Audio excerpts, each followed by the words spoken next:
contemporary family dentistry, our core values are the heart of our Big Little practice since 2008. Our friendly and professional staff are here to ensure your experience at the dentist is a positive one. Does going to the dentist cause you anxiety? No worries. We offer IV sedation for all procedures and your comfort. We are open Monday through Friday at our Newcastle location and now also in Blanchard.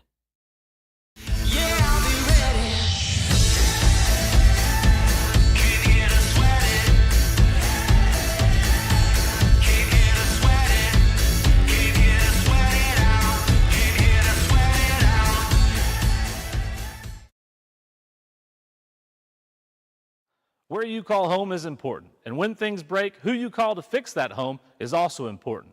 When it comes to heat and air needs, local matters. Bo Kokenauer of Koch's Mechanical knows that, and that's why Koch's Mechanical takes pride in serving the community he calls home. Whether you need a tune-up or a whole new unit, call Koch's Mechanical. Don't pay big company prices, call Koch's Mechanical. Got AC trouble? Call our dad. Bo knows heat and air.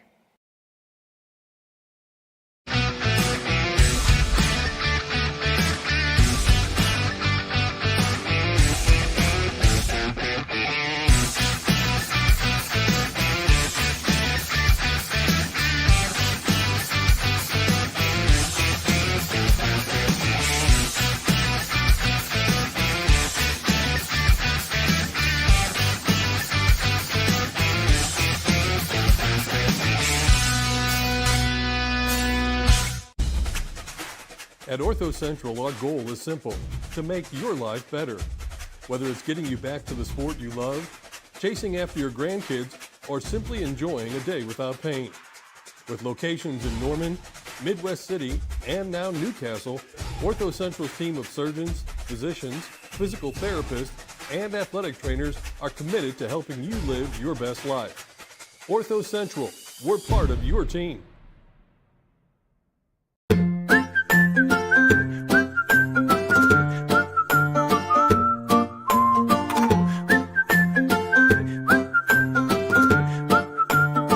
Navigating through Medicare.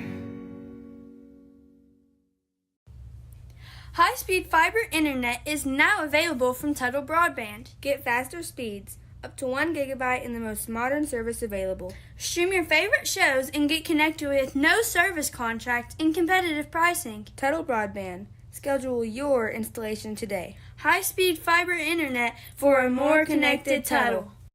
Country Equipment is your locally owned full-service dealer of Kubota, Polaris, Skag, and Hustler equipment. Whether it's for 2 or 200 acres, Country Equipment has the Kubota tractor and attachments to help you get the job done. Country Equipment carries a full line of trimmers, blowers, chainsaws, and more from top brands like Echo and Steel. Mowers from brands like Kubota, Hustler, and Skag are sure to keep your place looking great all year round. Plus a full parts and service department for all the brands we carry. Come see us today at your locally owned Country Equipment. Whether you just came from a workout or you're just out and about, our Social Sips have everything you need to feel good. Here at Social, we have a variety of teas, shakes, social bowls, or you can even try one of our cold brew coffees, made with you in mind. At Mustang Social and Hometown Social, it's always tea time. Over the years, a lot has changed. Thankfully, in Tuttle, a few things have stayed the same.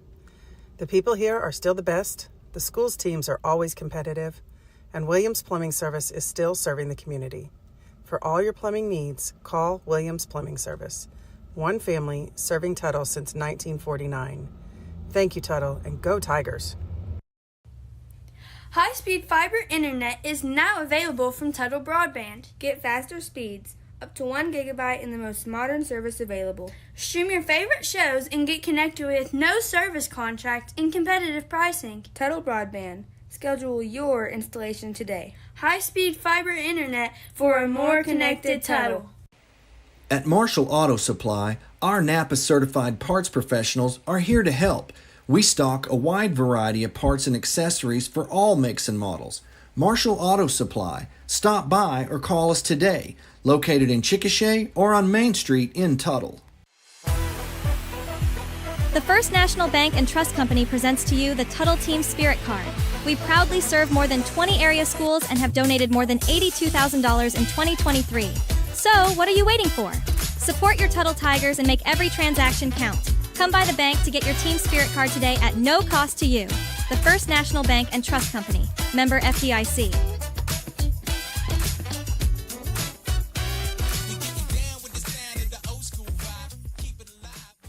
Life is complex enough. With decades of experience, Cornerstone Insurance Group makes insurance simple.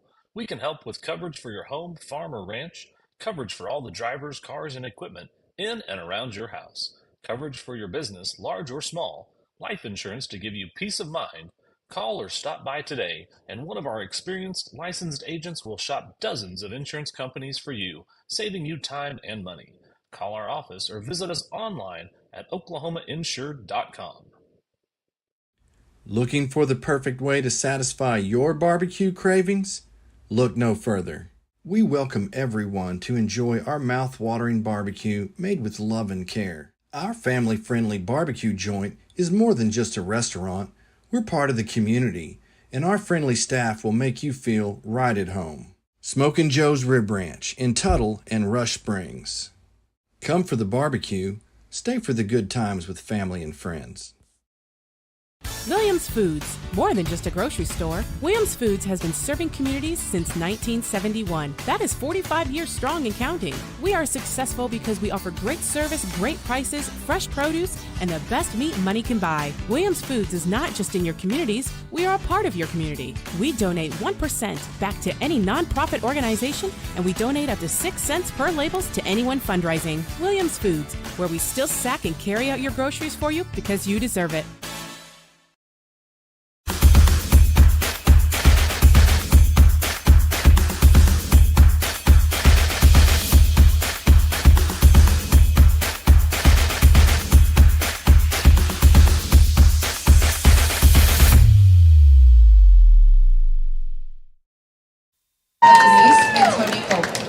She has 3 siblings, Cash, Callie, and Casey. Cammie is entering her 2nd year on the Tuttle High School track team. This is Cammie's 1st year as a football trainer. Cammie's favorite high school memory is football games, pep assemblies, and track meets. Cammie is escorted tonight by senior king candidate Zarian Pindle. Zarian is the son of April and Chad Goldsby. Zarian is an only child. He is a wide receiver on the football team. Zarian's favorite high school memory is attending a Pitt State football camp with his team over the summer.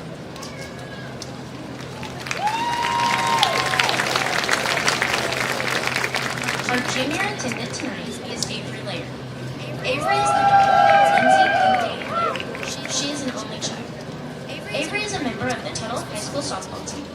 Avery's favorite high school memory is riding the Spirit Bus on the way to the Wagner football game during playoffs last year. Avery is escorted tonight by senior king candidate Brady McAdoo. Brady is the son of Jackie and Brad McAdoo. He has 2 sisters, Emily and Macy. Brady is a wide receiver for the Tuttle Tigers. He is also a member of the baseball team. Brady's favorite high school memories are the jokes of the day at football practice.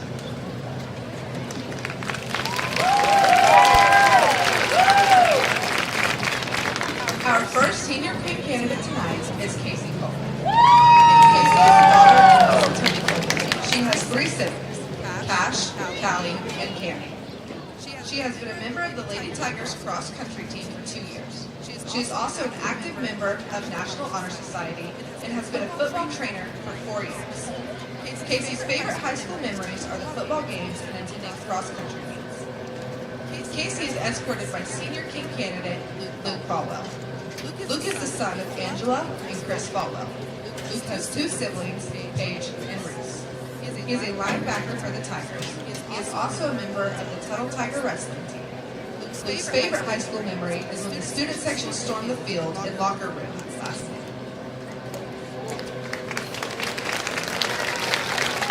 Our next senior king candidate is Josie. Josie is the daughter of Amy and Tyler Parker. She has 3 siblings, Dallin, Zoe, and Cash. Josie is actively involved in National Honor Society and a member of the Lady Tigers volleyball team. She is also a member of the Tuttle Varsity Prom Spanish Club, Student Council, and the Indian staff. Josie's favorite high school memory is junior year. Josie is escorted tonight by senior candidate Adrian Avalon. Adrian is the son of Rudy and Jenny Avalon. Adrian has 8 siblings: Christian, Gabe, Raina, Easton, Cortez, Drew, Bryce, and Mike. He is a linebacker for the football team. He is also a member of the Tuttle High School wrestling team. Adrian's favorite high school memory is being on the football team with his friends. Our final senior queen candidate is Emery Deeds. Emery is the daughter of David Deeds and Angela and Mike Cotton. She has one sibling, Violet. Emery is a member of the Tuttle Lady Tiger golf team. She is also one of the Tuttle Tiger football trainers as well as a trainer for the Lady Tigers basketball team. Emery is involved in National Honor Society and is a senior class representative for Student Council. Emery's favorite high school memory is going to practice rounds for regionals and state golf tournaments with BTTW. Emery is being escorted tonight by senior king candidate Mikey Avalar.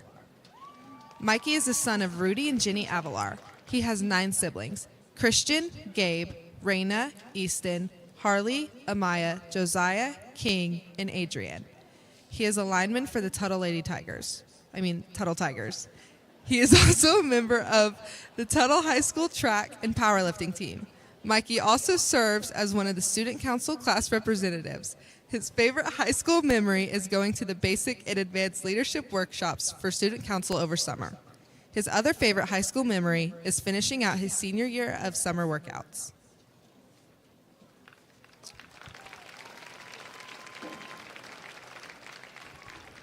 The king candidates, queen candidates, and the attendants for tonight were all selected by the 2024 high school football team.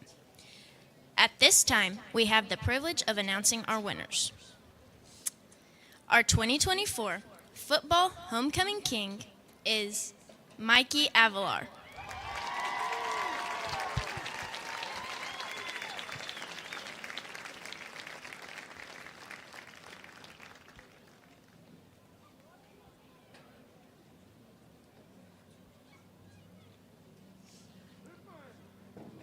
He will be crowning our 2024 football homecoming queen, Josie Pratt.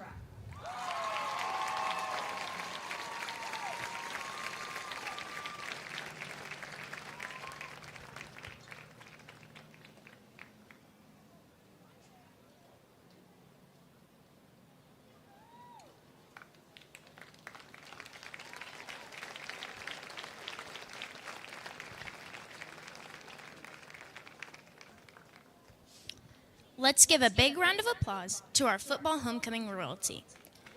We are thankful for their proud support of Tuttle football and participation in homecoming festivities.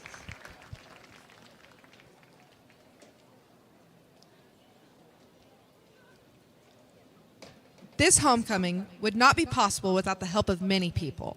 We would like to give a big thank you to the following: Mr. Keith Seiner, Mr. Matt Serber, Mr. John Hannon, Mr. Sean Brooks, Mr. Scott Moore, Miss Jana Waitman, Miss Rhonda Long, Tuttle Football Booster Club, and Coach Brad Ballard and his coaching staff, along with all of Tuttle School's faculty and staff. We would also like to recognize the entire Tuttle High School Student Council and their hardworking executive board. Also, a big thank you to Student Council's advisor, Landry Underwood, for her dedication to this week. These Student Council members are responsible for all of this week's homecoming festivities. They have worked diligently to carry on one of Tuttle's biggest traditions. And now, Tiger fans, get ready to cheer on your Tuttle Tigers as they take on the Madill Wildcats. Go Tigers!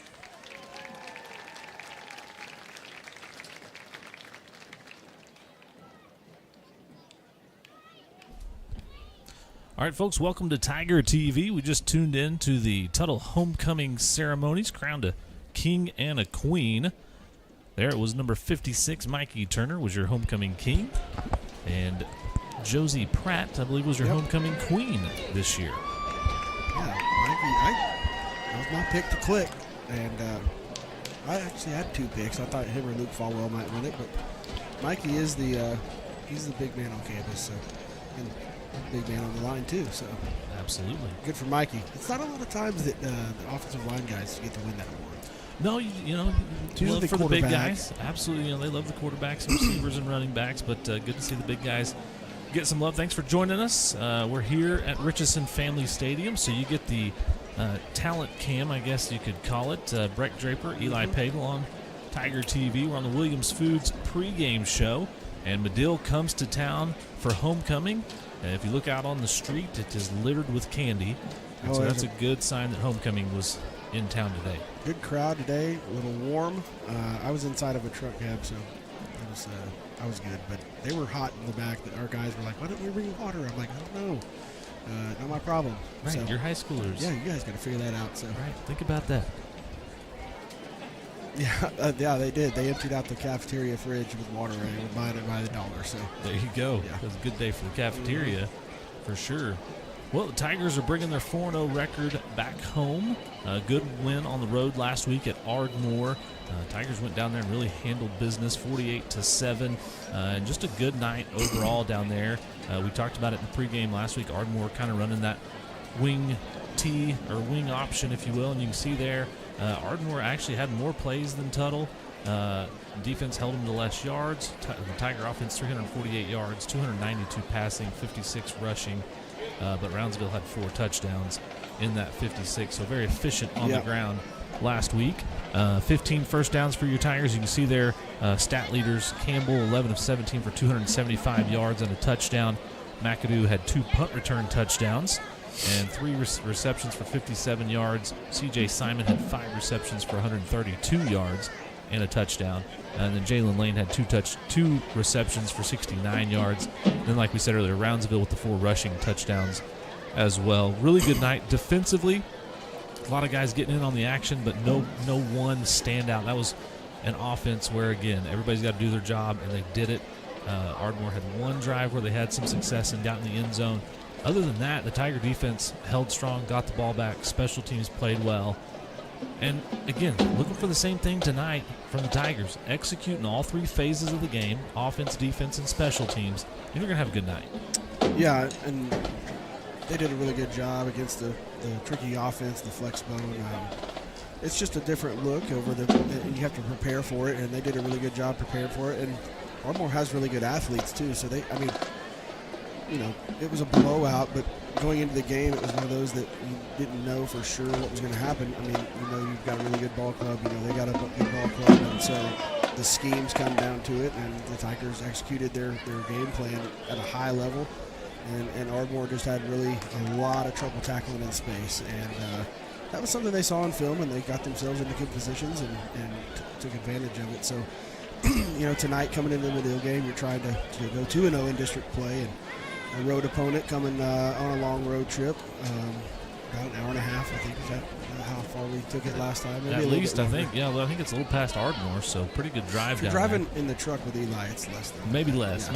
But in a school bus, maybe closer to 2 hours. So, but Madill comes to town. They've struggled a little bit this year, but it's high school football, and anything can happen. So you got to go out and you got to prepare for them, and you can't overlook them. And look towards Bethany next week. You've got to stay on task, and so.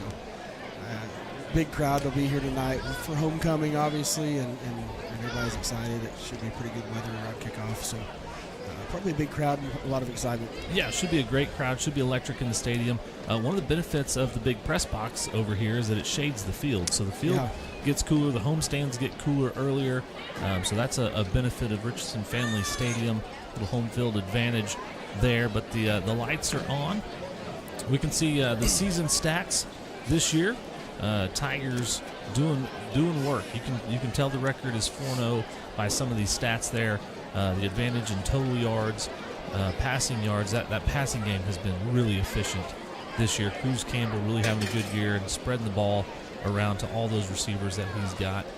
Yards per game, you can see there that completion percentage at 68% versus 42% for the opponents. So 1 out of every 2 times an opponent throws the ball, it's an incompletion. Sure. which is huge from your defense. 11 passing touchdowns, 9 rushing touchdowns, 384 yards rushing, so a little light on the rushing yards this year, but when you're being that effective in the passing game, when you're completing passes at a 70% clip, it's almost like a long handoff. Sure. There's the high risk of that long pass is just not as risky this year. Yeah, and I think the Tigers are not just saying, hey, we're just going to be an in-the-air kind of team that throws the football all the time. I think they're a team that's going to look and see what the defense is giving them, and I think they're able to play both styles of football. I think they can line up and run the football. They did that against Newcastle at a high level. And the difference, they say, well, against Guthrie, we didn't run the football very well. Well, Brownsville was playing linebacker the whole entire game, and we got him out of the defensive side of the ball, and some of those offensive linemen didn't rotate as much to the defensive side, and so you get some legs underneath you, and I think, Cruz does a really good job picking spots and his audible access that he has to keep the football on the ground. I think they can go do that.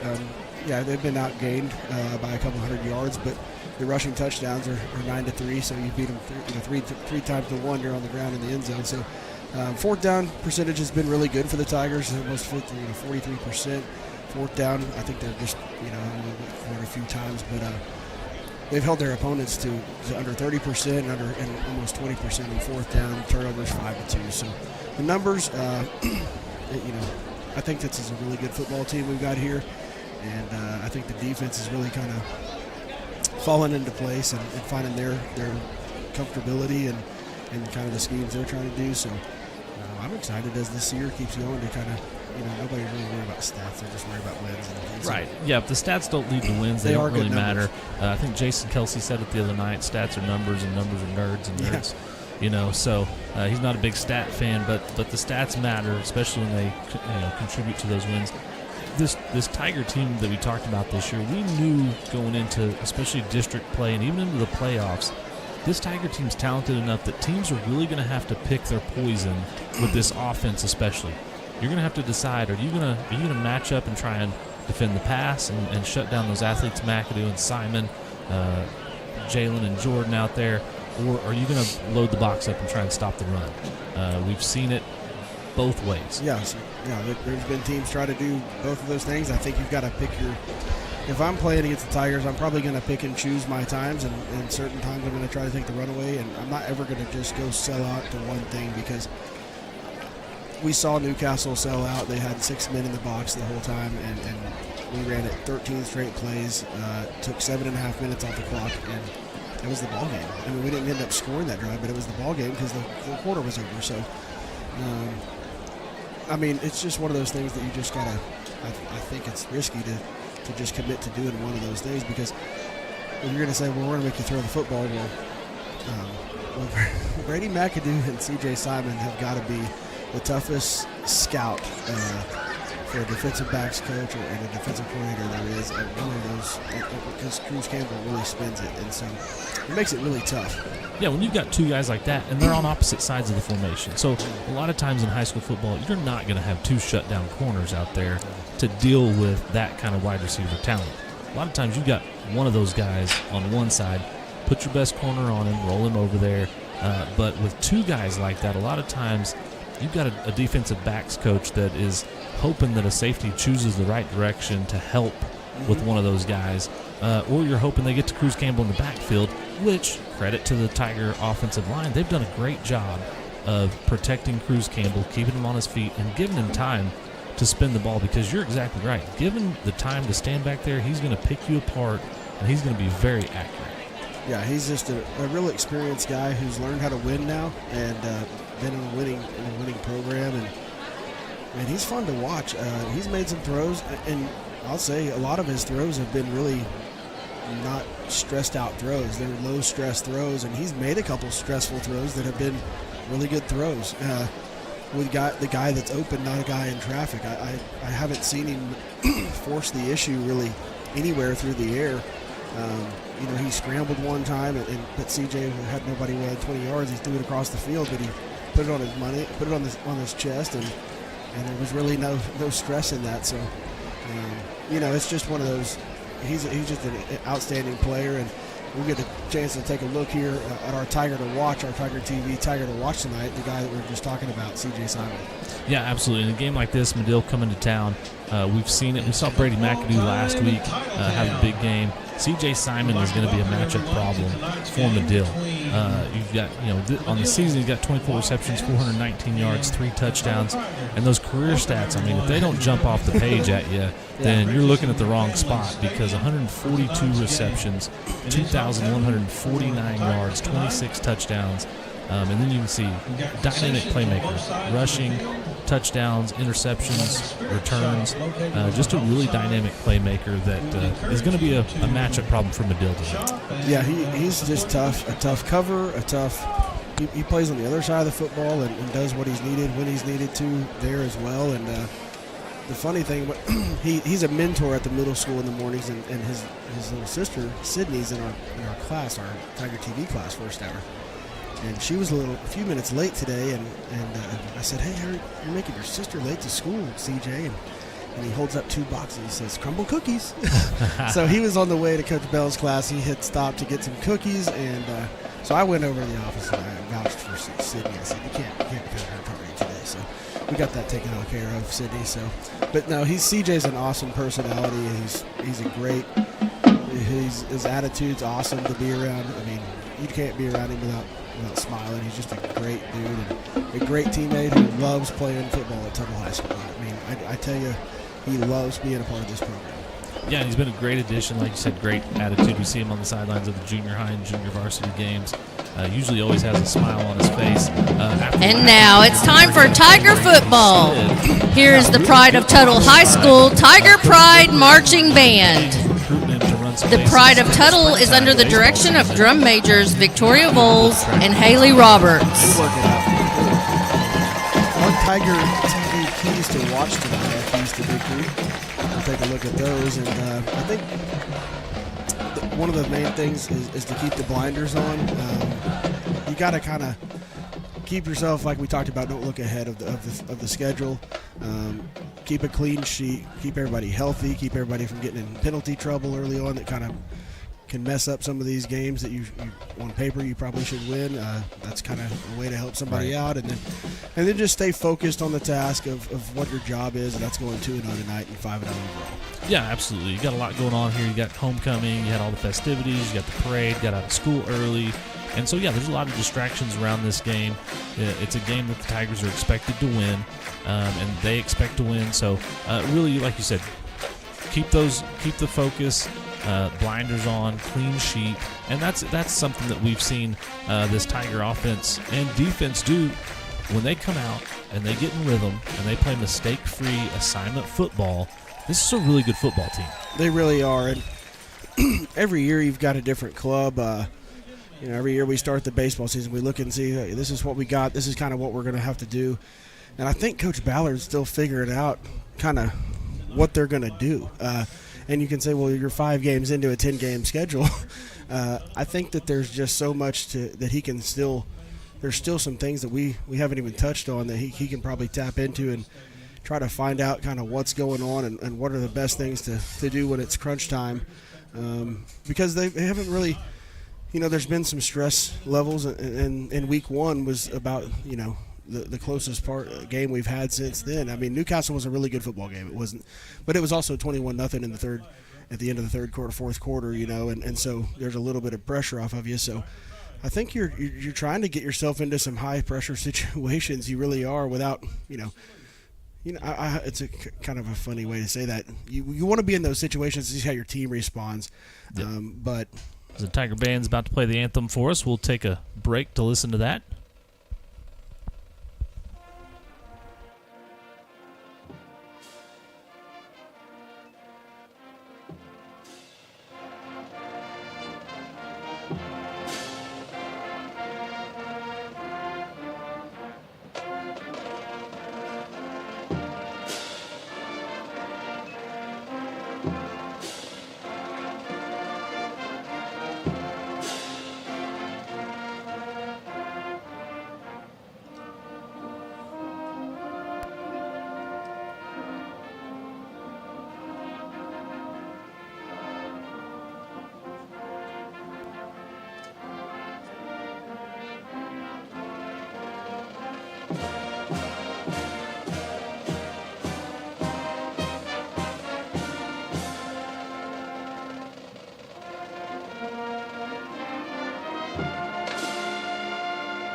here at Riches Family Stadium. Joining us on the Williams Foods pregame show. Homecoming week here. Madill coming to town, had the parade, had the festivities, king and queen crowned.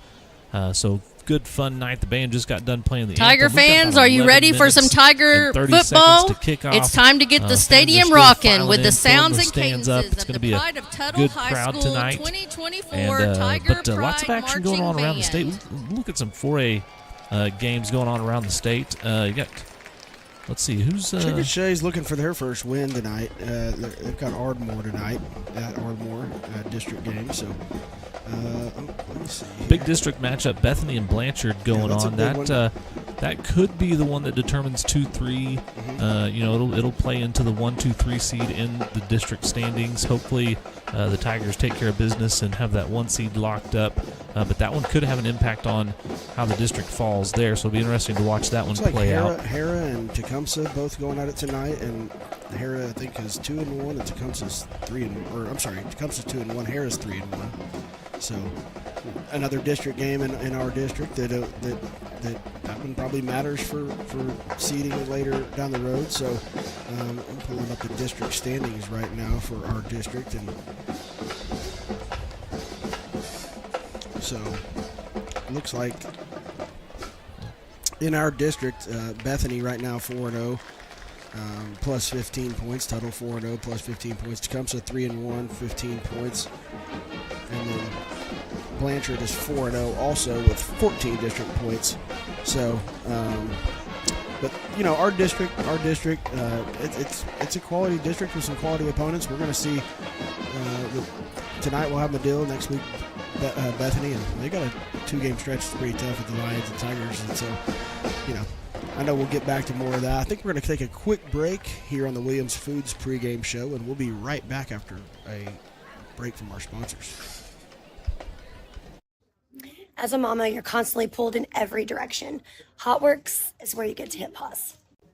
Sweat out the stress as you recenter in just 30 minutes. You deserve this. At Tactical Pest Solutions, we prevent pests from taking over. Our defense will give you peace of mind, keeping your home or business safe from pesky bugs or creepy crawlers. Our tactical approach proactively treats your spaces before high-traffic pest season. Make an appointment today, even if you haven't seen indications of bugs or pests, so we can play defense for your home team. Give us a call and let's keep your home or business free of what's bugging you. Tactical Pest Solutions. We can beat the bugs to the punch. Where you call home is important, and when things break, who you call to fix that home is also important. When it comes to heat and air needs, local matters. Bo Kokenauer of Koch's Mechanical knows that, and that's why Koch's Mechanical takes pride in serving the community he calls home. Need your AC service? Let our dad serve you.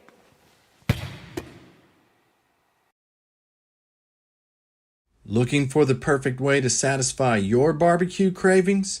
Look no further. We welcome everyone to enjoy our mouth-watering barbecue made with love and care.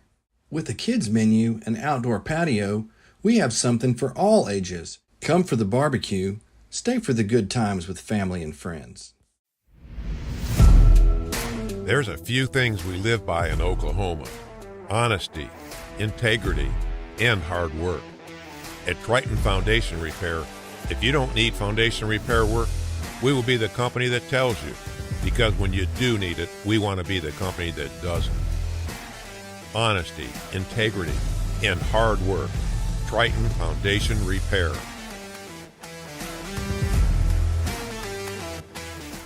Whether you just came from a workout or you're just out and about, our Social Sips have everything you need to feel good to feel good. Here at Social, we have a variety of teas, shakes, social bowls, or you can even try one of our cold brew coffees, made with you in mind. At Mustang Social and Hometown Social, it's always tea time. Al's Heat and Air is a proud supporter of the Tuttle Tigers. Serving the Tuttle area for almost 40 years, we work on all makes and models. As a trained comfort specialist, we sell the best and service the rest. Al's Heat and Air, 405-381-3602. Williams Foods, more than a grocery store. At Williams Foods, we pride ourselves on our meat, and we have the best, the freshest, the most tender meat money can buy. There is no better meat in the world. Williams Foods cuts it fresh every day, just the way you like it. Don't be fooled by big box stores that don't cut their meat on site. We do meat right and better than anyone. Williams Foods, where we still sack and carry out your groceries for you because you deserve it. Williams Foods, your fresh meat, fresh produce, and much more store since 1971.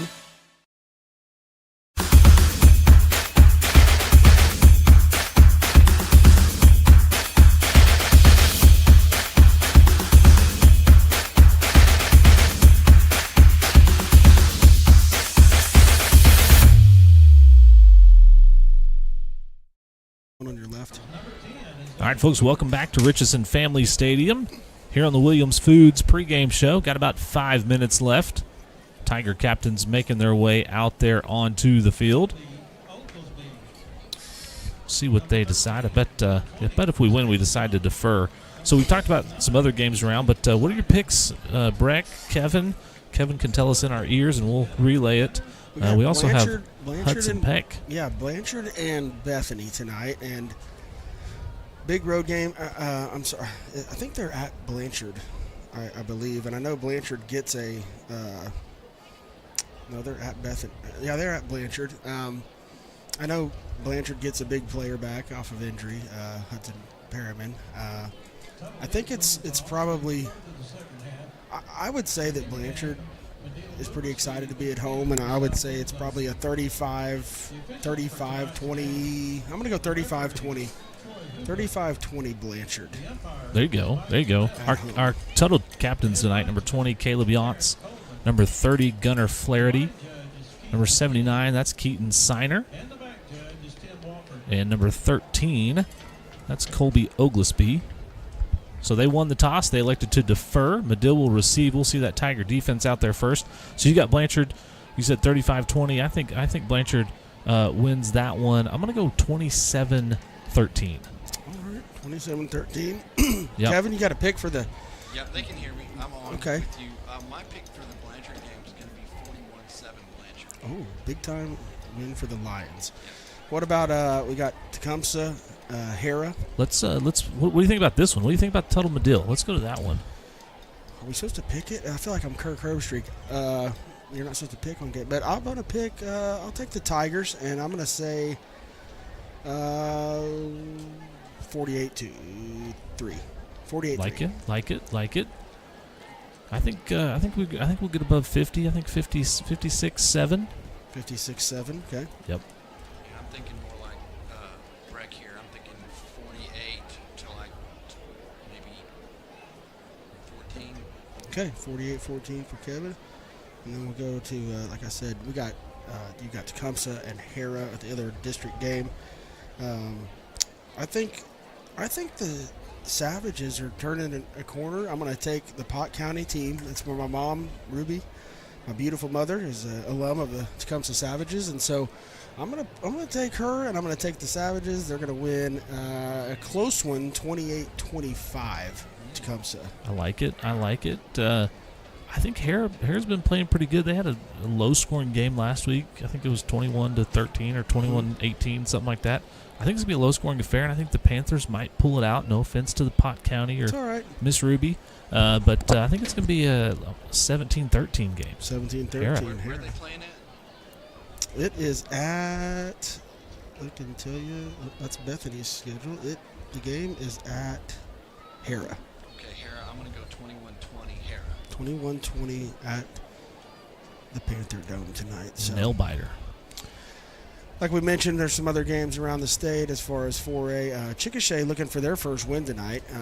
They're playing Ardmore this week, so hopefully our down the street friends can maybe pick up a win. As like we mentioned, the Madill Wildcats here in town. Coach John Heavner and his staff, his assistant coaches Hunter Bigelow, Jose Cortez, Donovan Goodnow, DJ Kurtenbach, Zach Patterson, Austin Pettigrew, Ron Robertson, Ronald Rose, Scott Shaw, and Shane Wright. Interesting story. DJ Kurtenbach is a first-year, I think, coach for Madill. his father was my special teams coach in high school, and he was about 6 or 7 years old whenever I was a kid in high school. He was that age, and now he's grown up and he's a coach here for Madill. So pretty cool to see him kind of growing up and having the responsibility to coach a bunch of young men. It's a fun job to do, and so cool deal for DJ. Small world always. Absolutely, it's always cool to see how connected the coaching community is here in Oklahoma. These guys know each other. They talk to each other quite a bit. They're around each other a lot, so it's fun to hear those stories and see how connected it is. Kudos to Brad Berryhill. Got the stadium hype videos up and running. You can feel the reverberations from the bass in the video. Looks good. I think Dylan Ballard, Coach Ballard's son, spent quite a chunk of time on this. I'm sure he had some collaborators on the video there, but this is the debut for the for the hype video, as it was some technical difficulties the last time around. So this is a cool deal, and I know we had it on, but you got a first look on Tiger TV, but we didn't get to hear all the sound effects. I don't think. Right, the in-stadium crowd, you didn't get the full effect in stadium, so they've got the lights down, the red lights on. Showing that Brady McAdoo catch with the crowd going crazy. And we'll run it through on halftime, and everybody can take a look at the video you're kind of getting to see here. It's a pretty cool deal with some music added. Tough day. And now the Tigers run out onto the field. Tyrese Gonzalez carrying the American flag out there. And that's Tyrese Gonzalez. And then number 50 is Ryan Morales. Correct. I continue to call him Gonzalez, both in spoken and print media. Yep. And my apologies to him for that. I will get that straightened out, hopefully. No guarantees, but... Tyrese carrying the flag, we've mentioned. He's already been to boot camp and with the United States Army, and he'll go back whenever he gets done with football season in this semester of school. I think he'll be off again to the Army, but pretty cool program he went through. We mentioned that earlier, but I'm not going to apologize for mentioning it again. I think it's awesome. I'll probably talk about it every week. So I like it. A little fit check tonight. Looks like Coach Ballard has a new pair of Nikes on. Maybe some new Jordan 1s. Yeah. Our Cornerstone Insurance starting lineup tonight. Defense will be on the field first, and so we'll see them out there, that front line. We've talked about them. They've done a great job so far. Should have another big night tonight. Cam McDoulet, Nick Wright, Garrett Rogers, cornerbacks Jordan Lane and Jalen Lane. Then that second line of defense in the middle there, Luke Falwell, Avalar over there. McAdoo and Probst will be out there as well. You'll see some bodies rotate in there. McCoy and Kendall in the back end. You'll also see C.J. Simon back there. So you'll see lots of bodies, but that's our Cornerstone Insurance starting lineup for your Tiger defense, who you'll see first out there. Garrett Ogg in to kick it off for the Tigers, and he's done a fantastic job this year with his kickoffs and extra points. I think he's 10 for 11 on the year in the kicking game on extra points. So he's booted a few out of the end zone last week. I think he had 5 touchbacks. So hopefully sail this one, as there's no wind going on tonight. Blowing straight down, and a nice warm evening for football. 12 minutes on the clock, and we're about to get going here in Tuttle. Homecoming week, Madill Wildcats versus Tuttle Tigers. Richardson Family Stadium, another game coming your way here on Tiger TV. Thanks for joining us on the Williams Foods pregame show. And this one's about to be underway. It's around that one a little bit, but it's going to bounce. Be fielded about the 5-yard line. Madill's going to try and get a return. Coverage is down there for the Tigers. He'll be pinned up about the 20-yard line. Yeah, just shy of the 20 there. Number 7 on the return. That's Uziel Flores, senior wide receiver. I'd like to welcome all the Madill Wildcat fans joining us on Tiger TV tonight. I know they shared our link, so hopefully everybody who couldn't make it out to Tuttle's enjoying the game. Looking forward to a good one as Madill takes over 1st and 10 from their own 20-yard line. Yeah, Wyatt Probst there on the tackle for the Tigers. I think he was the first one to get the ball carrier on the ground for the kickoff unit, as Madill starts just inside their 20-yard line tonight. Quarterback officials. Number 2, Baylor Bond, freshman quarterback. So the youngster running out there. Looks like they're checking something on number I bet it was a 3. knee pad or a... Amari Winston, some equipment. The officials have been pretty particular about equipment. Checking a couple guys out of the game now. It could be a mouthpiece. It could be knee pads aren't down. They didn't have their wristbands, I think is what it was. I think the wristbands are on their belts. Okay, they have so to they're have them on their arms. telling them they got to have them on their arms.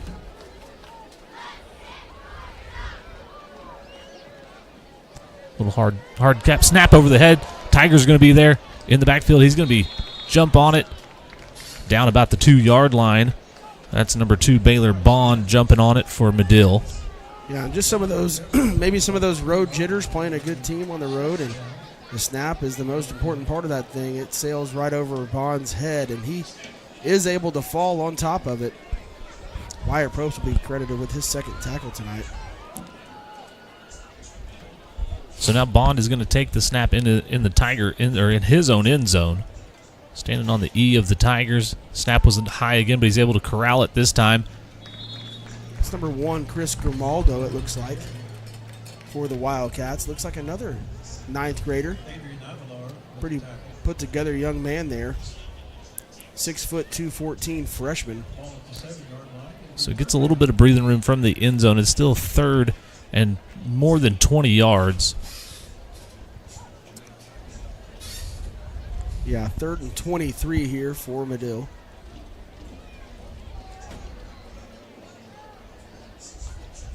Another hard snap. Able to corral it. Just gets outside the reach. Tigers in pursuit in a big way. Like Probst again there to help Garrett out. Rogers. Garrett Rogers and A couple guys chasing him around back there. Garrett Rogers sticks with it and gets the tackle in the backfield. So 4th and 22. Madill's going to roll the punt unit out there.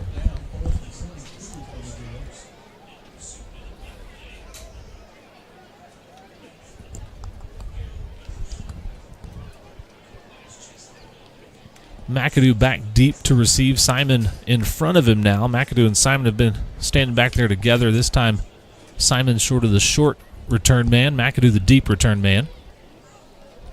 chance to make a play here. He did it twice last week. Tigers go after this one. It's going to be short, and it'll roll out of bounds. Tigers will have really good field position. They'll start on their own, or on the Madill 33-yard line. Tigers were coming for that one, bringing a little heat on the punt. Yeah, and the snap wasn't great, so he had to handle that and had to get rid of it quick. And I'm sure instructions were to not kick it to 11, as he, like we mentioned, had 100 yards in receiving or in return touchdowns last week. He had 2 return touchdowns at Ardmore. So Tiger offense set to get going here. Cruz, Campbell, and company. We'll go over the starters for the offense here in just a few minutes.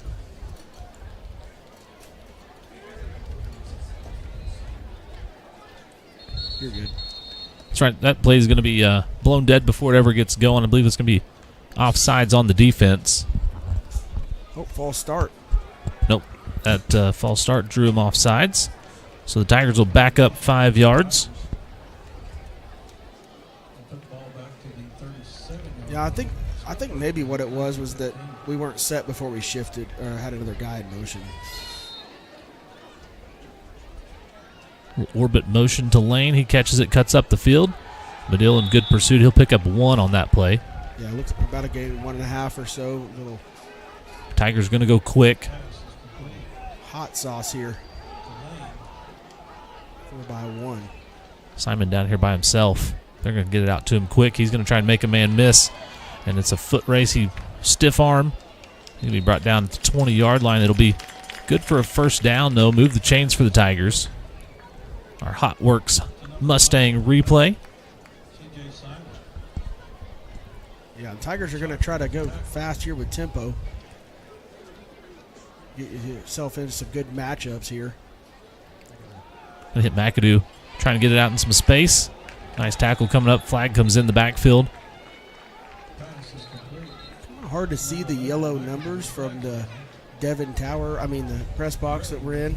But that is the cornerback. We got to take the lenses off of my B-Knox here.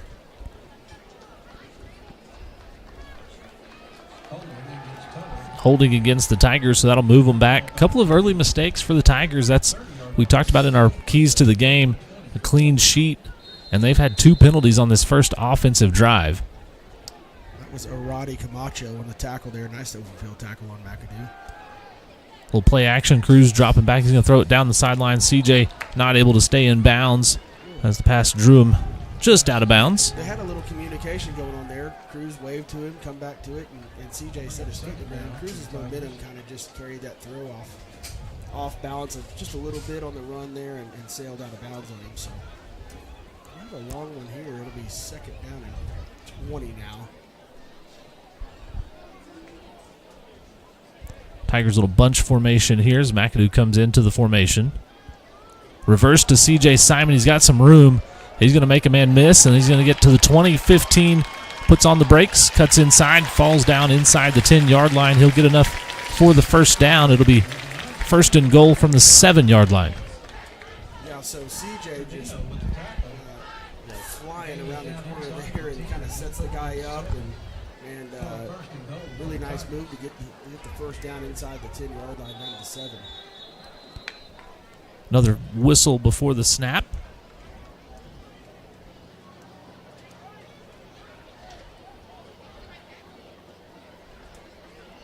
Equipment violation, I believe. Again, we'll have to come adjust it. These officials are being awful particular about the uniforms here.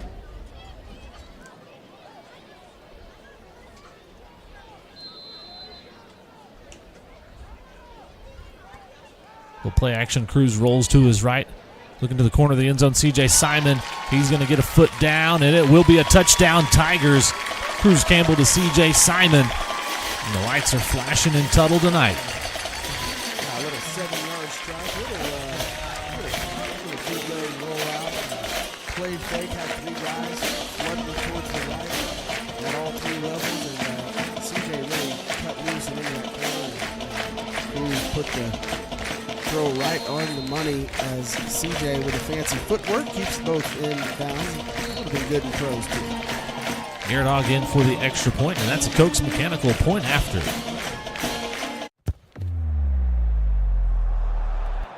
It's a Cokes Mechanical point after. Got AC trouble? Call our dad. Bo knows heat and air. When it comes to heat and air needs, local matters. All right, welcome back to Tiger TV. 8 minutes, 28 seconds left in the first quarter. We'll look at that touchdown pass from Cruz Campbell to C.J. Simon on our Hotworks Mustang replay. You can see Cruz Campbell throws it to the corner, and C.J. Simon gets a toe tap or two in the corner. Touchdown good. Tigers, and 7-0 for the Tigers as they strike early. Yeah, Madill kind of got themselves in a bad spot early with the bad snap over the head of the quarterback, and he pounced on it at the 2. They got a little bit of breathing room right there to get out of the end zone, but the punt pressure on the punt return unit for Tuttle gets some pressure, forces a short kick, and before you know it, 32.5 yards later, you're in the end zone and up 7-0. Yep, Garrett going to try and put this one deep. He'll get into this one a little bit better, driving back into the end zone. That'll be another touchback. So Madill will knock the pylon over back there. Skill shot.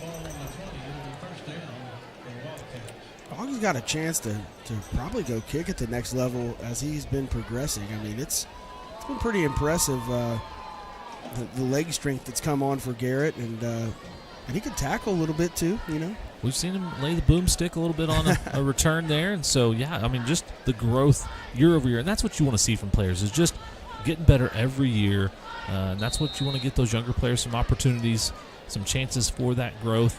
You got some guys out there on that front line. We've seen Cam McDoulet, Braden Baker out there. Madill going to swing it out quick. McCoy comes over. Falwell there on the tackle. Falwell and Avalar. 2 names that we call frequently getting up off the pile. But Jet McCoy did a good job setting the edge, forcing that back inside to his linebackers. I think that was Justin Smith there on the catch for Madill as they got it out of the quick screen. About 3 yards. Madill flashing the neon sign there to flash the plays in. That's pretty cool. It's almost like a soccer substitution board. They're going to hand it off up the middle. Tyrese Gonzalez coming in. Flag coming in. That's going to be a little bit of holding. One of our interior lineman was draped with Madill lineman. Watch it there right in the middle. I believe that's Cam McDoulet. Yeah, just got his hands wrapped around him. Number 77 there, Landon Burgess. And Madill's not scared to run some ninth graders out there. Burgess, another ninth grader. So their quarterback, one of their tailbacks, and receivers, I guess, Grimaldo, and then, like I mentioned, Burgess, another freshman on the line there. Tigers will accept the penalty and force them back, so we'll replay the down. And this is not where you really, you don't want to back yourself up into this territory again. And 2nd and 17 looking like a long ways here for Madill. Yeah, it's going to be a long night for Madill if they're playing in the shadow of their own end zone all night. Trying to get a little bit of breathing room, putting a man in motion. They're going to go to the air quickly. Pretty live arm from the quarterback, Bond there. Looked good getting it out there. Nice pitch and catch, getting out of bounds. Yeah, that one to number 7, Uziel Flores. But I like the arm strength from Bond. I mean, he's going to be a really good player when he's old. And not that he's not a good player now. But as he grows and gets older in this offense, and to have 4 years experience, you see what it's done for Brady McAdoo. And not saying he's Brady McAdoo, but Brady's a special athlete. But Bond with a really quick arm and good release.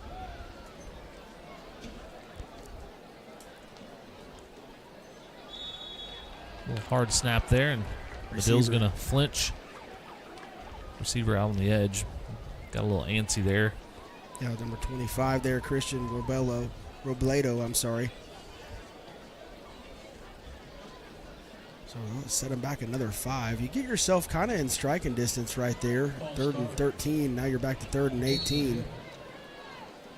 And in a tough spot. It's almost like you don't want to make a mistake here. Yeah, it's definitely a situation where you're wanting to not give the ball to the Tigers early. Got a man down the middle there. He's hit hard. The ball's jarred loose. It's a really good hit right there by number 2, Zarian Kendall. They're not sure what the call's for. He hit him in the stomach. Yeah, we'll take a look at this and see. There's no head contact, no upper body contact. And the receiver had caught the ball. He was, defenseless. He hadn't secured it and made a move, but Kendall did a good job of coming into his midsection. Yeah, that's something they work on. You can't go take a guy down from the up above the shoulder pads, and he clearly stayed underneath him right there, and that was a really good defensive play by Zarian. Unfortunate result for the Tigers as you hear the home crowd a little bit displeased there. Yeah, and I think that's something that these officials are trained.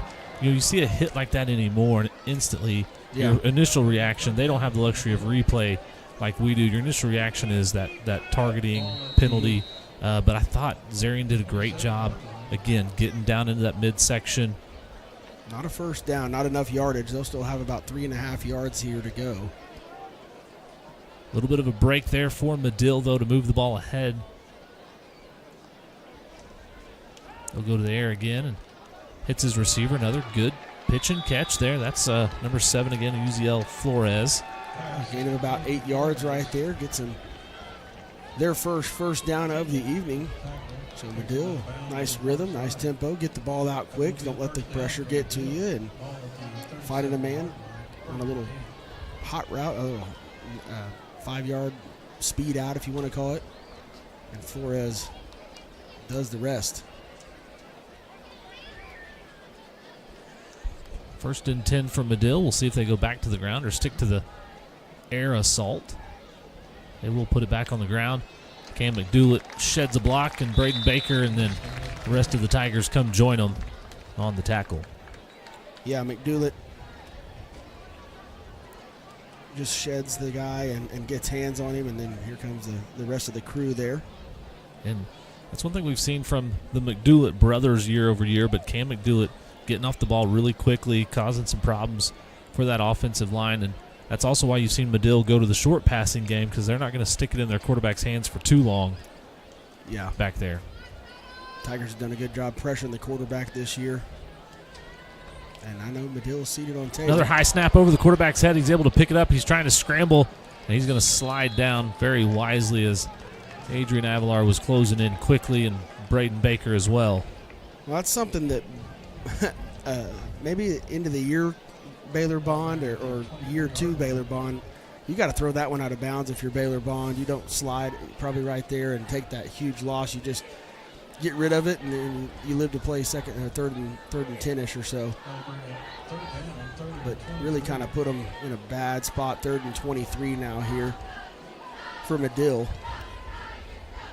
Yeah, and playing deep in your own territory, playing behind the chains quite a bit. That's a tough task for an offense, especially a young offense like Madill has. Now they're getting on the ground, and flag coming in there as one of the Tiger defenders was locked up by Madill. I know Brady McAdoo up at the top of your screen there. You see 11 up in the flat. He's getting taken down to the ground, and I'm not sure if that's one they called it on or not. But see the 11 on his jersey get a little longer as the jersey gets pulled.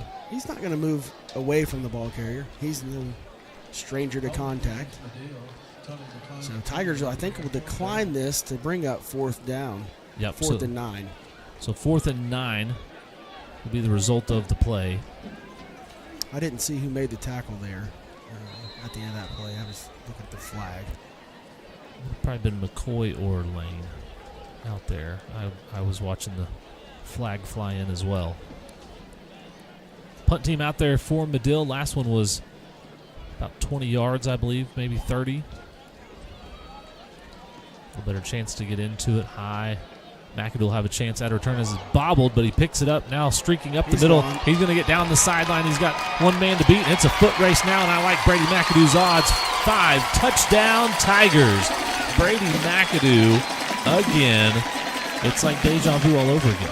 Punt return touchdown. I mean, if I'm at college, I'm what position are you? Punt returner? Because that's 3 in a row now that he's put his hands on and put it in the end zone for the 3rd straight time he's touched it back there. And we've seen him do this throughout his career. The luxury of having Brady McAdoo back there is a lot of guys, a muffed punt back there. He puts it on the ground. Shortstop. It's a little bobble, no worries, still got time. Coach Draper's over there yelling, still got time. And he just picks it up, scoops it, and runs. Looks like... what do they call it? What happened there? I didn't even see what happened. Was there a flag? I mean, I didn't even see him call anything up to the box. Missed the signal. Blindside block. It may have been on CJ. Let's take a look at that replay if we can one more time. We got some time here. Maybe right there at the first part of it. I'm not sure. Oh, maybe right there at the end, even though it wasn't a big hit. The guy wasn't looking, so. I mean, he did a good job scraping across him. That'll erase the McAdoo touchdown. Tigers with another quote-unquote mistake. They'll give it to McAdoo again. He spins, makes a man miss. Tries to run through another. About 17 yards there for McAdoo on the pitch and catch. Cruz, Campbell dialed in again. Tiger offense going quick. Campbell back there by himself. He'll throw it out quick to Simon, who has to take a knee to field it. Incomplete pass as it's bounced to him. That's probably a better deal. You don't want to catch that one behind the line of scrimmage for a loss there, so leave it 2nd and 10. Yeah, clock stops with 5 minutes, 1 second. Tigers up 7-0 here at Richardson Family Stadium tonight. McAdoo's got some, I think he's kind of one-on-one out there. Get it out quick to Jalen Lane. Some good block from C.J. Simon. Lane gets down to the 10-yard line and be good for a first down. A gain of about 24 yards there to Jalen Lane. You see the nice screen block there from Simon. And good job by Jalen hanging on to the football. Defender hopping in there trying to rip that thing out. But quick offense and striking fast here. Tigers getting lined up. Roundsville in the backfield with Campbell now. Simon, your man in motion. Bubble screen to Simon trying to get the corner out there. He'll turn upfield and get into the end zone for a Tiger touchdown. No laundry on the field, so this one will stand. Cruz Campbell, that's going to be a passing touchdown to C.J. Simon. A little 10-yard.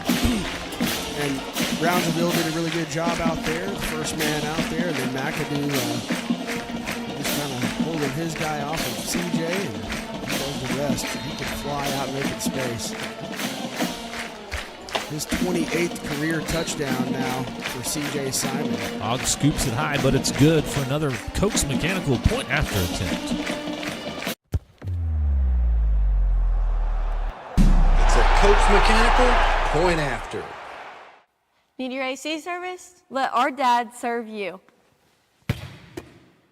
Don't pay big company prices. Call Koch's Mechanical. Welcome back to Tiger TV. The Tigers take a 14-0 lead here on homecoming. That one was a Cruz Campbell to C.J. Simon connection for a touchdown. We'll take a look at our Hot Works Mustang replay.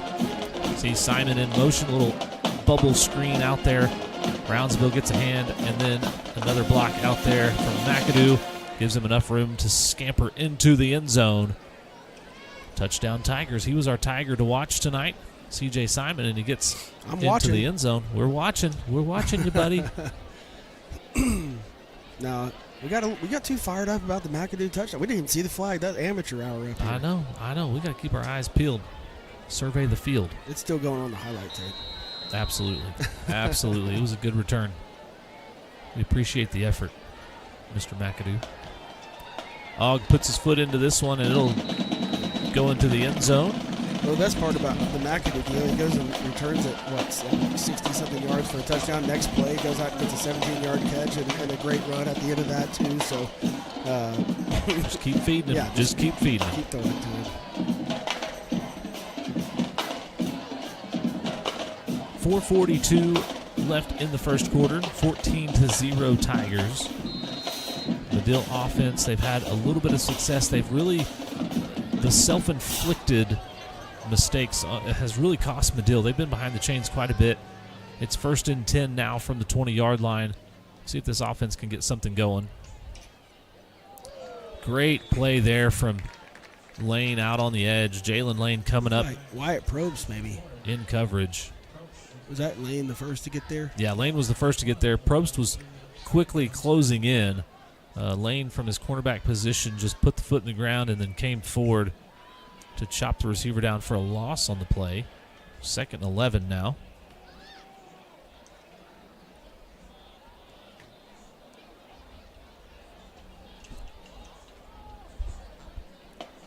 Yeah, 4:05 here. You can see it when we're at home now. Running backs hitting the backfield. Doesn't get past the big lineman there and getting up off the bottom of the pile. I believe that was Garrett Rogers. Yeah, 58. Going to make the play. Rogers. Does a great job. If you're a defensive lineman, young defensive lineman, you watch that. He stands his blocker up, looks past him, sees where that runner's coming, and then sheds the block, makes the play.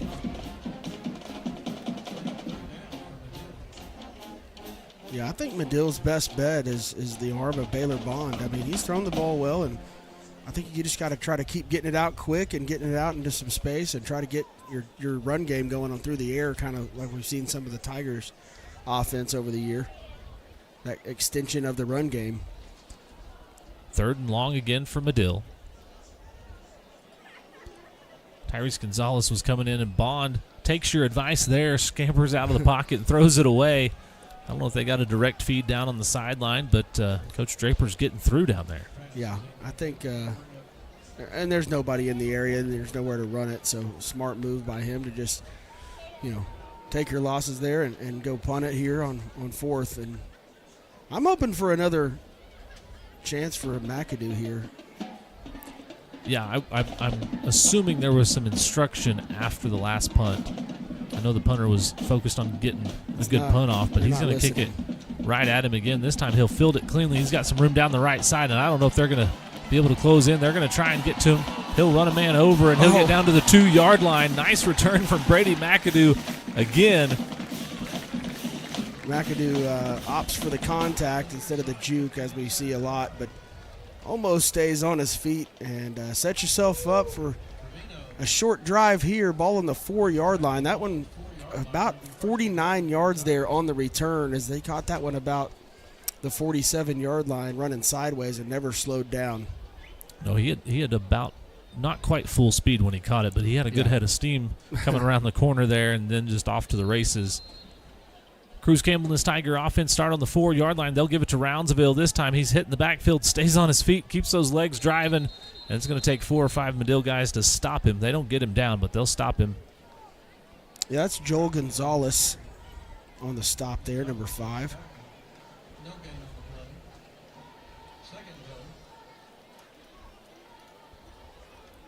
So Madill doing a good job keeping them where they started here. 2nd and goal here from the 4.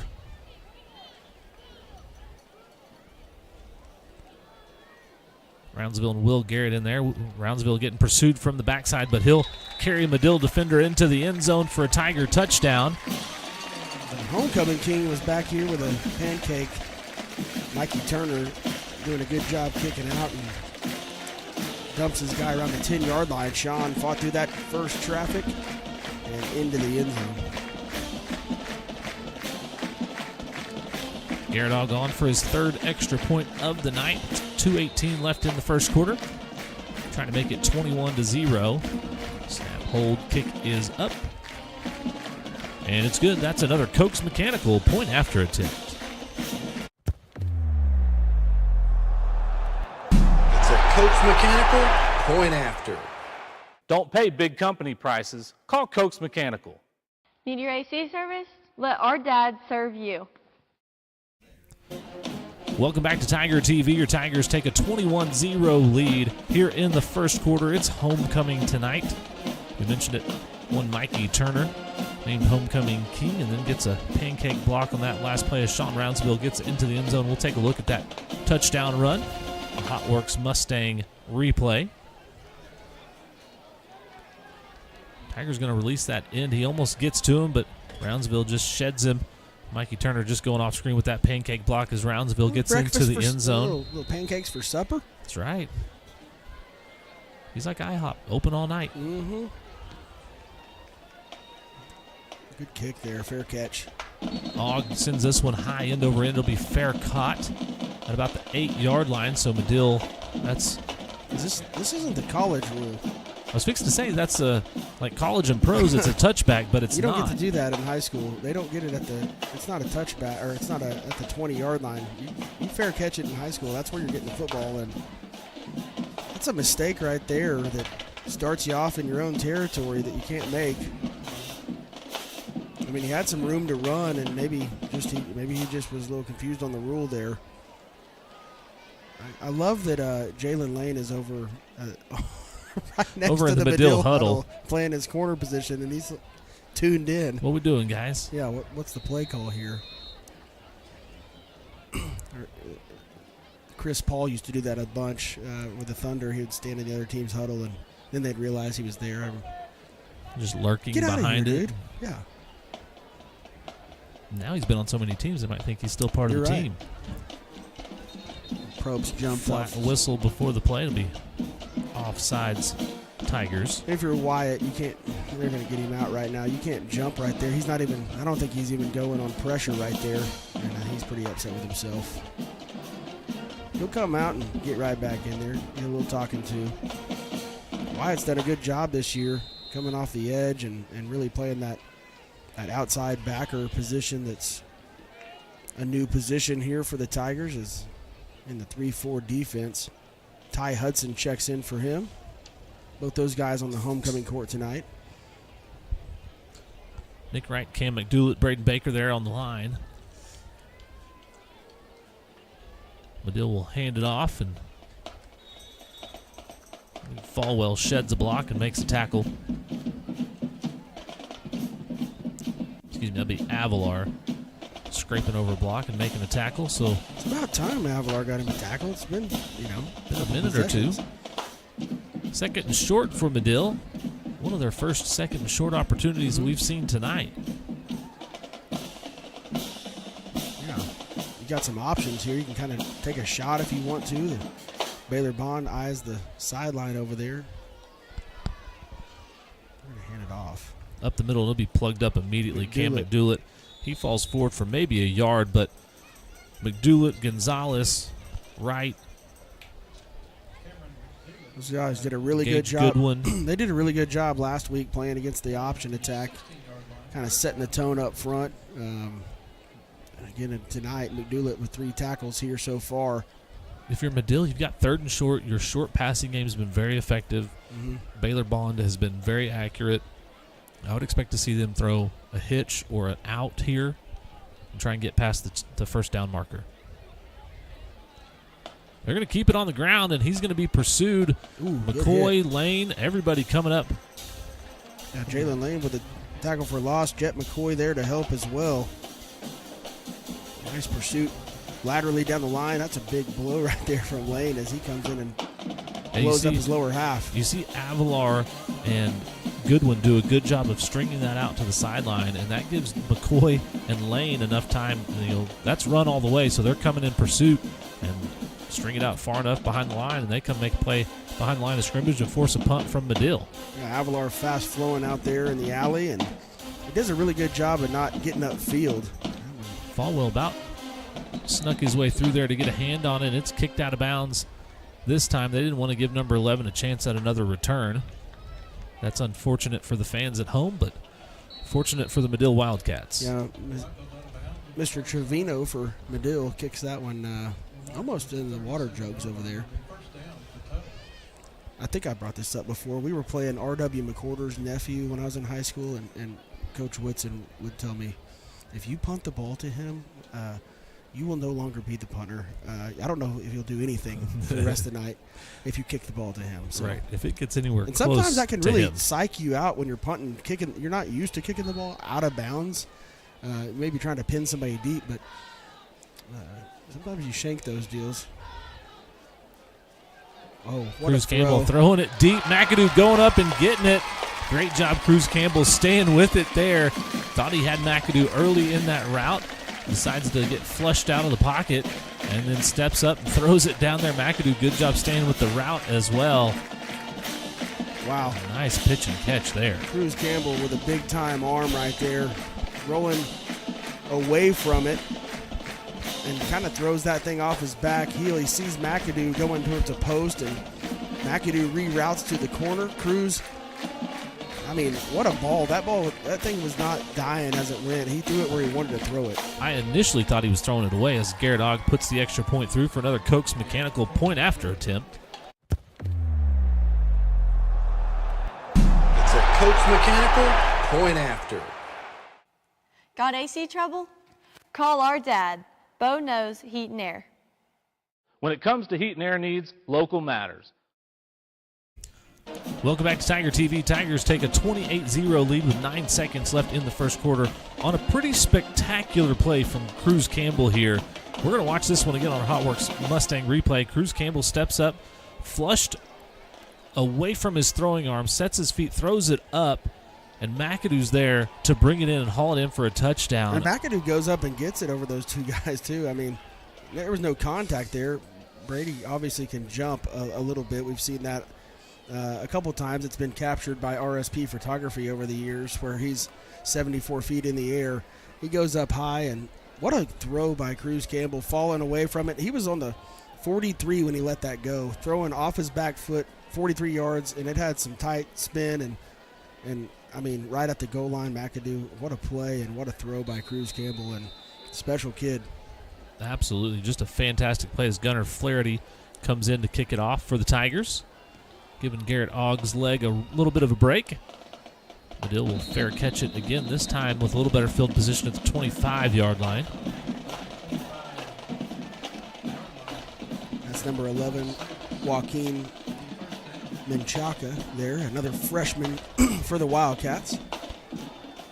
And that's something that, if you're a Madill Wildcat fan, reading through the roster and seeing who's out there, there's some talented kids out there. They're just young. Yeah, they're just, and that's part of it. I mean, you go watch a ninth grade game and go watch a varsity game. It's drastically different. And when you got a lot of ninth graders out there, they're only going to benefit from these experiences, whether they're good experiences or bad right now. The experience itself is quality for these young men, and Baylor Bond's got an arm, I'm telling you. Absolutely. I mean, the talent is there. It's just young. It's just raw. As he gets flushed out, nice throw, tipped up dangerously by the receiver. Almost a little tip drill for the Tigers there, but Bond again, a la Cruz Campbell, rolling opposite, setting the feet, turning and throwing, and Yeah, he got his shoulders turned, and he hit him he hit just a little bit Flores behind there. his receiver. Yeah. Had a chance to bring it in, absolutely. 2 seconds left here in the first quarter. Tigers with a 28-0 lead. Been a pretty good first quarter, and even some room for improvement, though, for the Tigers. We've seen a lot of laundry on the field, a lot of penalties for the Tigers. So good quarter, but a little room for improvement. This should be the last play of the first quarter. Madill will keep it on the ground. He's bottled up immediately. That's Tyrese Gonzalez stepping in there, and Cam McDoulet right there behind him. Tyrese kind of shot right down the line. Really good job right there, just wrapping up. And good quarter of defense, good quarter of offense for the Tigers. Yeah, absolutely. We'll take a break on Tiger TV and be back for the second quarter at Richardson Family Stadium in just a moment. Country Equipment Rentals is the spot for all the tools to help you get those projects done. Whether it's a power washer, jackhammer, stump grinder, or tiller, or if you need something a little bigger like a tractor and brush hog, skid steer, excavator, or even a bulldozer, Country Equipment Rentals is the place to go.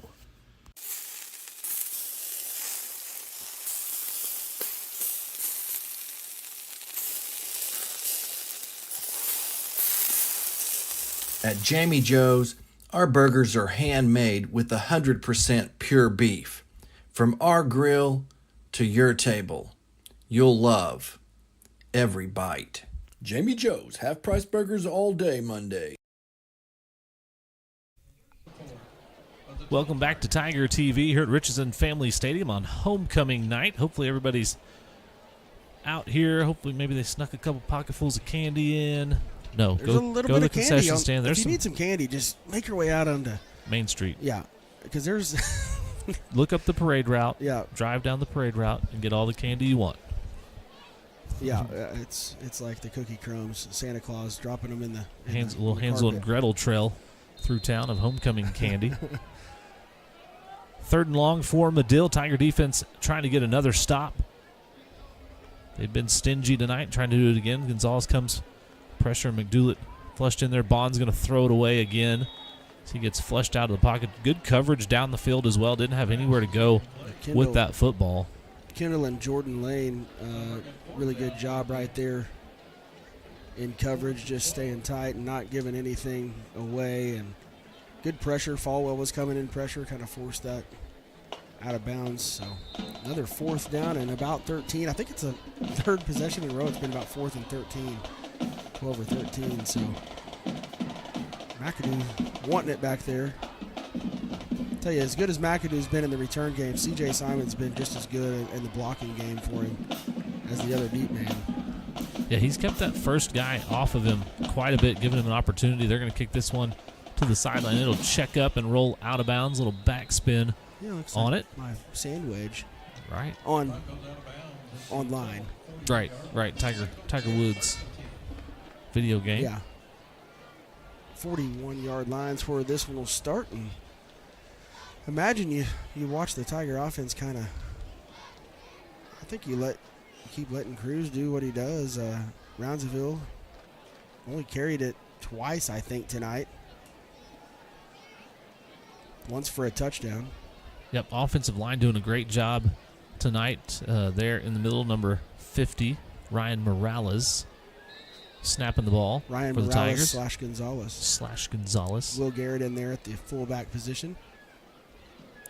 Ball's tipped up. Simon's going to come get it. He'll still catch it. He'll be chopped down at the line of scrimmage. Good job by C.J. Simon coming back to get that one as it was tipped at the line of scrimmage. Flag comes out late. Yeah, I think they're going to get Mr. McDoulet maybe? No, that's 57 Gavin Hines, I think. I'm not sure. I think he was coming to help C.J. Simon up, but not sure. I believe Mr. Hines said something he wasn't supposed to say to somebody. I think that was a run play, and Cruz just flash it out to the flat there. So that penalty will tack on 15 yards, and it'll be after the play, so it'll be 2nd and long.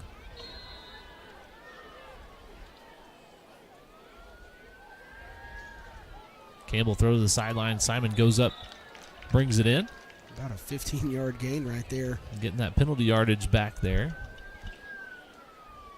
Cruz on the money again. Little sit-down route there from Simon. Hot Works Mustang replay there. They're giving a lot of space. These guys are 10 yards off at corner. They're in a cover 3 type look, it looks like.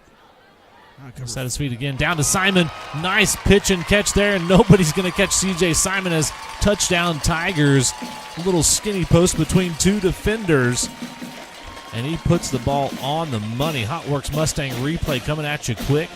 Cruz sets his feet and just threads the needle right between and over the top of two Madill defenders, and then C.J. Simon is off to the races. And the Tiger to watch was being watched by everybody as he was heading to the end zone. Yeah, he almost just ran that one right into the locker room. He can hang his hat on the stat line he's had tonight so far. His third touchdown catch of the evening. That one a 59-yard strike from Cruz Campbell. The quick strike offense for Tuttle. Back in the end zone. Flaherty in for the extra point. I wonder if it is short at the tipped at the line of scrimmage. No good, so the Tiger lead will stay at 34-0. We'll take a break on Tiger TV and be back in just a moment. Life is complex enough. With decades of experience, Cornerstone Insurance Group makes insurance simple.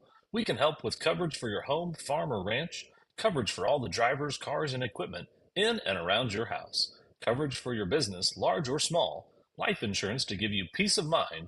Call or stop by today, and one of our experienced, licensed agents will shop dozens of insurance companies for you, saving you time and money. Call our office or visit us online at oklahomainsured.com.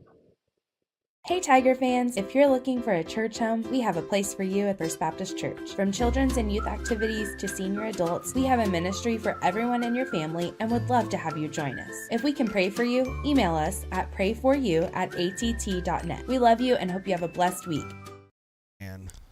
Welcome back to Tiger TV. Tigers take a 34-0 lead here on homecoming night at Richardson Family Stadium. 10 minutes, 45 seconds left in the second quarter on a 59-yard strike from Cruz Campbell to C.J. Simon.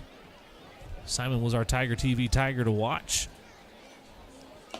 Flaherty kicks it high end over end. This one will be returned by Madill. They'll have their best starting field position of the night at the 34-yard line as we go to our Hot Works Mustang replay. Cruz Campbell will play action to Roundsville. Protection's good. Right over the top to C.J. Simon, and then he's streaking down the sideline. The only one that had a chance at him was the official, and not even he could catch him. Yeah, Cruz, on the other side of it, that's Cruz Campbell's fourth touchdown pass of the evening as well. So pretty efficient tonight, and CJ and then McAdoo on the one, the 40 or 38-yard touchdown, 40-yard touchdown pass to McAdoo. So Cruz filling it up through the air again. Tiger defense out there, they've been really stingy tonight. They've had Madill in second, third, and long all night. They're going to move Bond. He's going to get it out quick, and it's dropped. Receiver Grimaldo trying to tuck it and just dropped it on the turf. That's Flores, not Grimaldo. 7, not 1. So the Tigers have gotten a little pressure on Bond, moved him out of the pocket. Madill says, all right, if you're going to flush us out, we'll just roll the pocket with him, buy him a little extra time. Nice, accurate throw. Again, we've kind of been singing the praises of Baylor Bond tonight, but another accurate throw on the run out there. Just a missed opportunity to haul it in. Those are the ones that you just got to catch to get your ninth grade quarterback some momentum. I mean, he has had some momentum, but you got to step up and make those plays for your guy. Madill's going to take a timeout here. Didn't like what they saw against that Tiger defense. We'll step away on Tiger TV and be back in just a moment. At Tactical Pest Solutions, we prevent pests from taking over. Our defense will give you peace of mind, keeping your home or business safe from pesky bugs or creepy crawlers. Our tactical approach proactively treats your spaces before high-traffic pest season. Make an appointment today, even if you haven't seen indications of bugs or pests, so we can play defense for your home team. Give us a call and let's keep your home or business free of what's bugging you.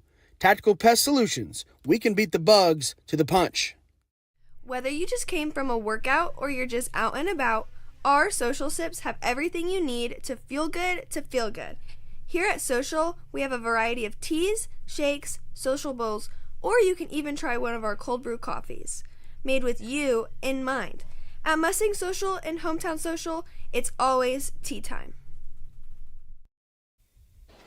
Welcome back to Tiger TV here at Richardson Family Stadium. Tigers up 34-0.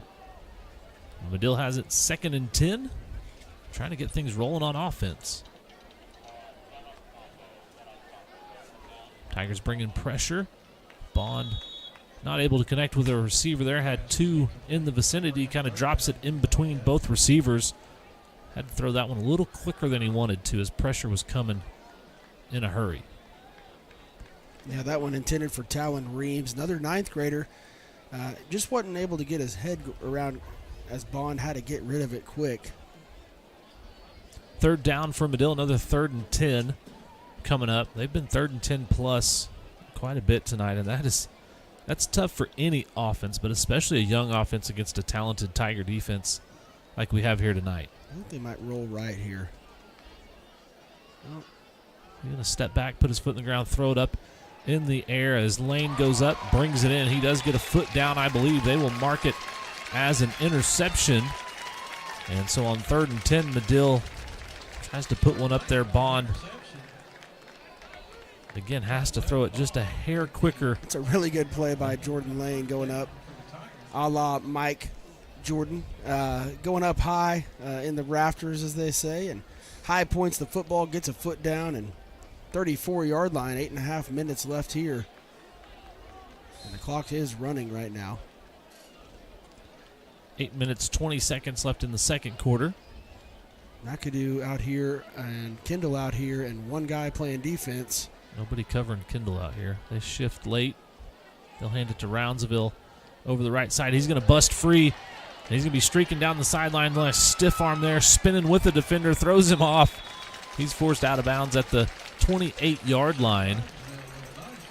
34 down to the 28, long run. One of the longer runs for the year for Sean Roundsville as he gets another 15 right there after contact. And that's just a great look at how tough Sean Roundsville is to bring down. The first two guys don't bring him down. Then you've got a defender with a chance at a pretty clean open field tackle. And Roundsville just kind of spins with him, stiff arm. They'll feed him again. He's going to have a nice little lane, squeezes through there, cuts it back again, makes a man miss. Another stiff arm, stays on his feet, rolls down at the 12-yard line. A lot going on that run, but another big chunk right there for Sean, and the two, you could call it a 2-minute offense with 8 minutes left, but that's 2 plays on the ground for a bunch of yards. About 60 yards right there on the ground and 2 carries for Roundsville. So what had been a quiet night for Roundsville is turning into a loud night with just 3 runs on this drive. That one at the 7, gets it down to the 2 for a 5-yard gain. I'd imagine they probably let him finish this drive off. Yeah, get it in the end zone. Just take it yourself.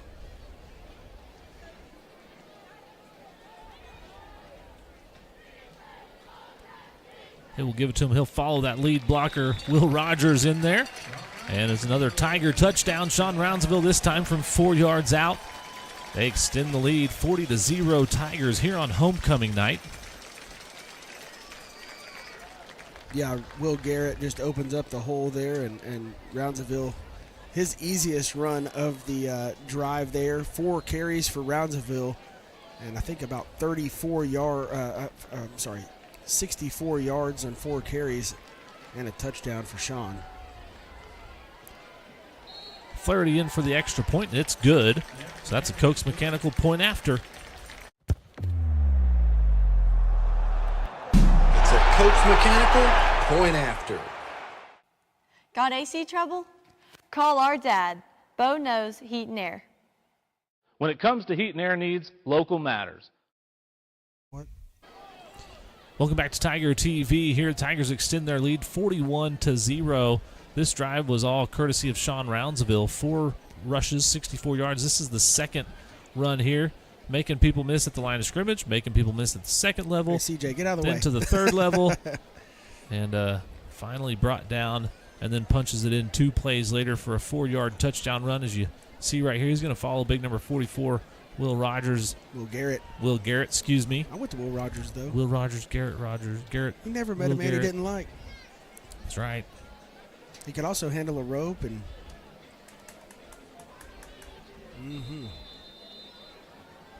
Exactly. There's Og back in now. Og back in. This is going to be high end over and may hit the turf and take a hop. Be returned by Madill. Good coverage there. Cam McDoulet coming down on kick coverage team. Gotta love it. Gotta love the D lineman there. First man down the field and making the tackle. His 4th tackle of the night. Got one for a loss. So here in the second half, we'll talk about the Smokin' Joe's players of the game later in the game and some good candidates. Cruz Campbell vying maybe for his first player of the game. 4 touchdowns through the air. CJ Simon, a big night. 5 catches, 99 yards, and 3 touchdowns for him. McAdoo's got a touchdown catch. You can kind of flip a coin on offense and pretty much take it to the bank. It's either going to be 12, 11, or 5. Yeah, and Roundsville's not done for the night. No, he's not. Just getting started. He was the man last week. He had 4 touchdowns, right. Al Bundy-esque. And scampered in 4 times last week, so 5:45 here on the clock. Madill going back to the ground game. He's bottled up quick. Cam McDoulet covering kicks and playing defense. Nick right in there as well. McDoulet really getting comfortable. Played really well the last several weeks. Just textbook right there. Gets those arms extended, sheds the block. And he doesn't go up. He's not going upfield, and that's a really good job. You know, the game plan. The coaching staff really emphasizes that stuff, and they're doing a good job executing it.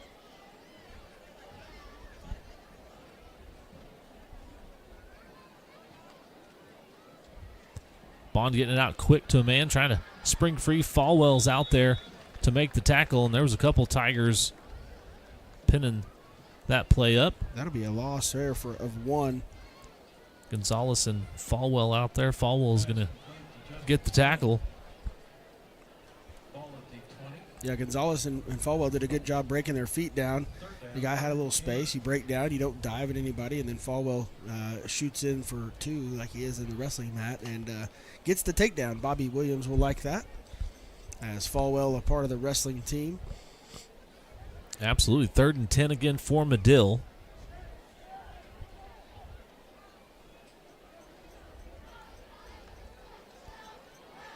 Bond drops back to pass. Got a man up the middle.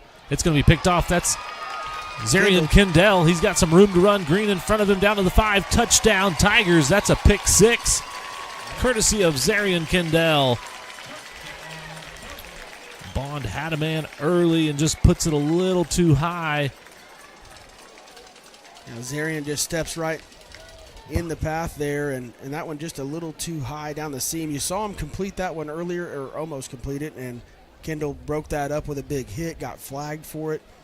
This time opts for the reception and into the end zone for Zarian. He's done a great job. He's been primarily an offensive player his career. He's played some defense. Now he's stepped in and he's made some big plays.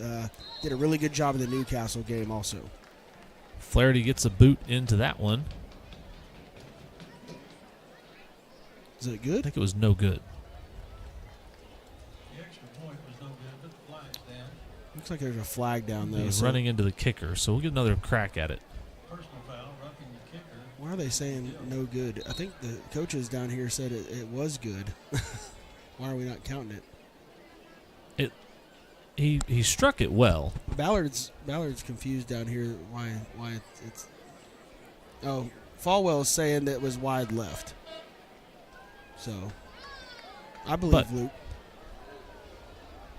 Appreciate it there. We'll get another chance at it though from half the distance. Mr. Kokenauer is fired up right now. Gets a redemption. That's right. That's right. Thanks to the penalty there, he'll get the ad hopefully here. That's right. He was waiting for it. The girls were telling all their friends, I'm about to be on TV again. Yep. And then we missed it left. But we get another shot here. Number 30, Gunnar Flaherty, senior kicker. It's kind of handy having 2 kickers. I'm not going to lie. It is. This one's up And this time it's good, and that is a Cokes Mechanical point after attempt.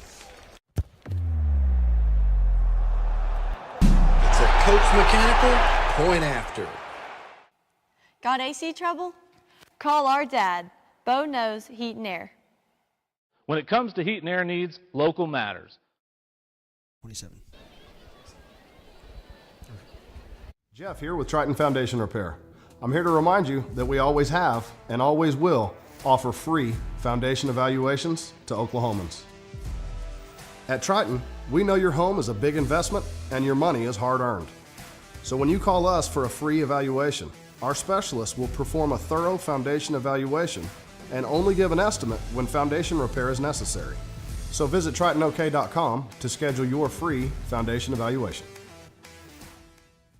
Hello, this is Pastor Todd at Snow Hill Baptist Church. We want you to know that you're always welcome at Snow Hill. In fact, we welcome anyone and everyone. We want to extend an invitation that you show up just any Sunday you want to, because we like to say all are welcome here at Snow Hill.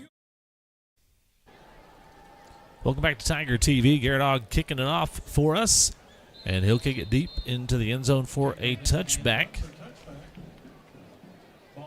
The Tigers take a 48-0 lead on the Zarian Kendall pick six. I will say, I think I asked somebody, because we were confused. It's Kendall. Kendall, okay. But I know they're not mad at us because they said they weren't. I said, we've been calling him Kendall, I think, but I will make that correction. Okay. Bo Kokenauer says, if you stay tuned for second half action, we might do some giveaways for Cokes Mechanical. Ooh, I like it. He asked what we were giving away tonight, and I interpreted that as we will be giving some discounts out. Stay tuned, folks. And I'll decide what those are here soon. We'll come up with some, yeah. We'll decide what those are at halftime. No. Bo will find out with the rest of our fans. Nice pass. It's fumble. Pops loose. Kendall again. That's the second turnover recovered by Zarian Kendall. Nice hit right here on impact. And a good little sidearm pass there again from Bond, but ball pops free on the hit from Jet McCoy, and then Kendall drops on it. Looks like that was Oglesby. Was it Oglesby? That popped it loose. McCoy was on the backside. Oglesby, man, I love to see that for Colby coming up and getting in the ball game and really making a good hit right there. Ball jars loose. Looks like someone's down on the field. Madill player down. We'll step away for a break on Tiger TV and be back in just a moment. At Marshall Auto Supply, our Napa certified parts professionals are here to help. We stock a wide variety of parts and accessories for all makes and models. Marshall Auto Supply. Stop by or call us today. Located in Chickasha or on Main Street in Tuttle. At Tuttle Christian Church, we love God and love our community. Whether your children are attending in our Safe, Secure Kids building or you're attending one of our worship services, we hope you will experience a moment with Jesus. We hope to see you there. Tuttle Christian Church. Over the years, a lot has changed. Thankfully, in Tuttle, a few things have stayed the same. The people here are still the best, the school's teams are always competitive, and Williams Plumbing Service is still serving the community. For all your plumbing needs, call Williams Plumbing Service. One family serving Tuttle since 1949. Thank you, Tuttle, and go Tigers. Welcome back to Tiger TV. Tigers take over after the Zarian Kendall fumble recovery. Had the pick six on the last drive. Fumble recovery on this one. Tiger offense now on the field. They're going to keep it on the ground with Roundsville. Got some room to run. Good pancake block there. And he's going to push a man to the side. Touchdown, Sean Roundsville. 26-yard touchdown again from Sean Roundsville. Doing a lot of the work. O-line doing a good job. Mikey Turner with a big blow there. Pulling and kicking out. I want to see that one more time, Kevin, on the Hot Work Mustang replay. Right, we got Flaherty in for the extra point. We'll see this one. That's the homecoming king, and he's got a couple knockdowns here in the first round. He's playing well tonight. We might need to give him a crown before every game and see how it works. You get to kiss her? I turned my head. I didn't watch. Yeah, I covered my eyes too. I didn't see.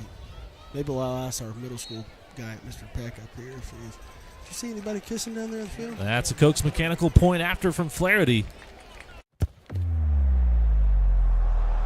It's a Cokes Mechanical point after. Don't pay big company prices. Call Cokes Mechanical. Need your AC service? Let our dad serve you. Welcome back to Tiger TV. Going to take a look at that Sean Roundsville touchdown on our Hotworks Mustang replays.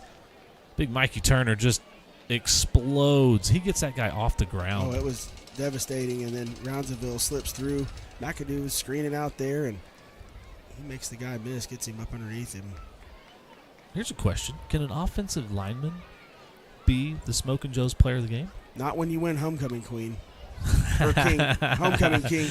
Can't have two in one night. If you win Homecoming King, you cannot win Offensive Player of the Game also. It's in the bylaws. Gotcha. That is one of the written, unwritten rules. Yeah. He was almost a player of the game last week. Last year, if you remember, Newcastle game, I believe, he runs the guy down on the sideline, and everybody's touchdown like, saving how did he tackle. get tackled by the guard?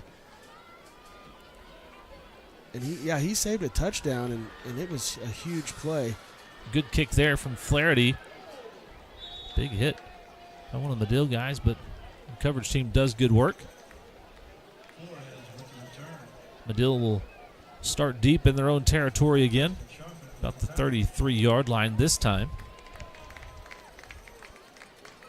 Not sure who made that tackle down there, but almost some fresh bodies coming in for the Tigers. Number 33, that's Turner Lemming coming in at the linebacker spot. Number 49, that's going to be Jaden Taylor coming in that linebacker spot as well. Hunter Waitman in at corner, along with number 13, Colby Oglesby, who made the big tackle Schluter, earlier. number 36, Donnie Schluter in at safety. Take a timeout here. Major Vandenberg out there as well. We're going to take a timeout. We'll step away on Tiger TV and be back in just a moment. Contemporary Family Dentistry Newcastle has been serving the Tri-City community since 2008 and is excited to announce the opening of our second location in Blanchard. For more information, visit our website at www.cfdok.com.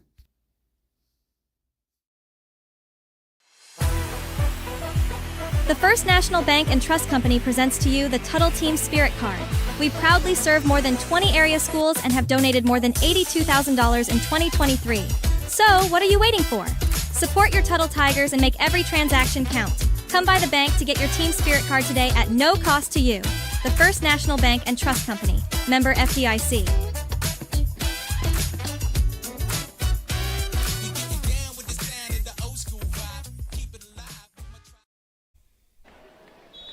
Welcome back to Tiger TV. That's the end of a Madill run you're seeing. Ball came out late in the play. They're sorting it out. See who comes up with this one. They're going to say he was down by contact, or it looks like he came up with, that's number 1, Chris Gamaldo. Turner Lemming at the bottom of that pile there. I thought he might have had it, but they called him down.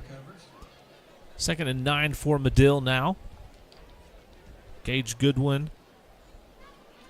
Number 68, Tanner Burnham. Braden Baker there on the defensive line. Lemming, Hudson, Taylor. Major Vandenberg out there as well. Tyrese Gonzalez still in. Colby Oglesby and Hunter Waitman. Tigers say, Madill, we see your freshman and we'll raise you a few.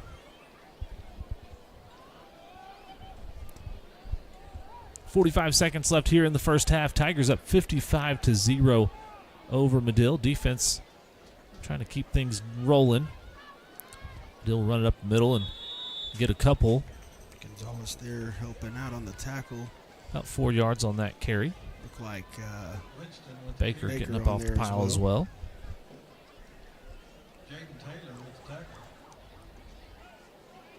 Some defensive numbers here. McDougal, I've got him down for 5 tackles, 1 for loss.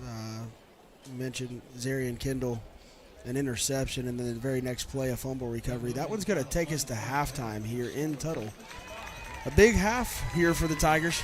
Tigers jumped out early. They must have had some good candy at the homecoming parade tonight, because they did did some work here in the first half. 55-0, Tigers up. We'll be back for the Pizza Shop halftime show here in just a little bit, and then the second half of this game. Stay tuned for more action on Tiger TV. We'll be back in just a little bit.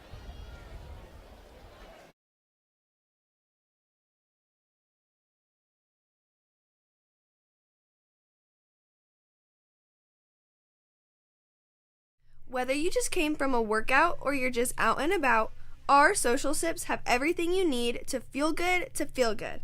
Here at Social, we have a variety of teas, shakes, social bowls, or you can even try one of our cold brew coffees, made with you in mind.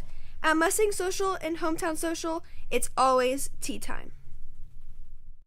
At Contemporary Family Dentistry, our core values are the heart of our Big Little practice since 2008.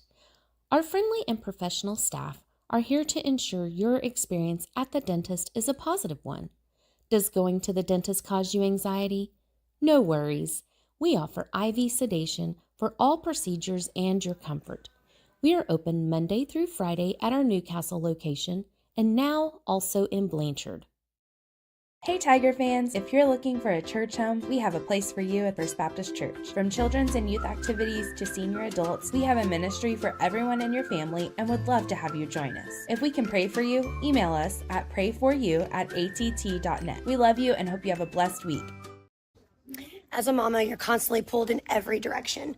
HotWorks is where you get to hit pause. Sweat out the stress as you recenter in just 30 minutes. You deserve this.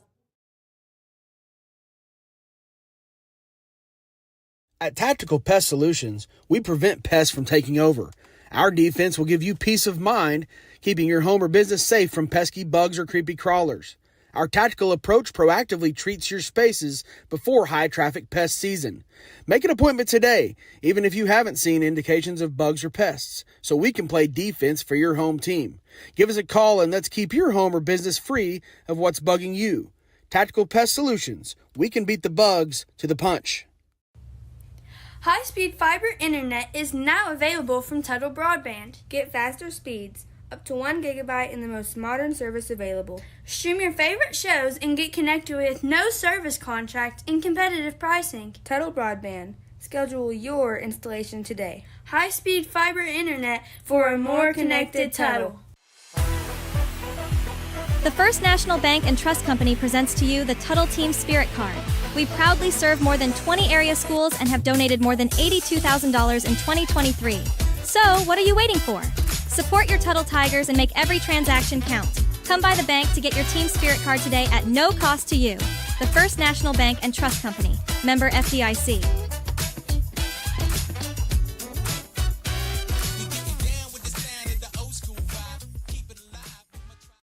At Tuttle Christian Church, we love God and love our community. Whether your children are attending in our Safe, Secure Kids building or you're attending one of our worship services, we hope you will experience a moment with Jesus. We hope to see you there. Tuttle Christian Church.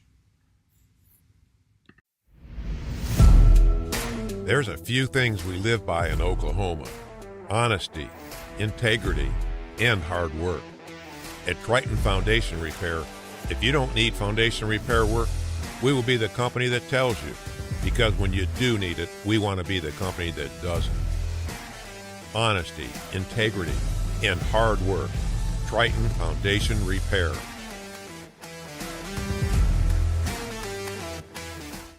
Where you call home is important, and when things break, who you call to fix that home is also important. When it comes to heat and air needs, local matters. Bo Kokenauer of Koch's Mechanical knows that, and that's why Koch's Mechanical takes pride in serving the community he calls home. Need your AC service? Let our dad serve you.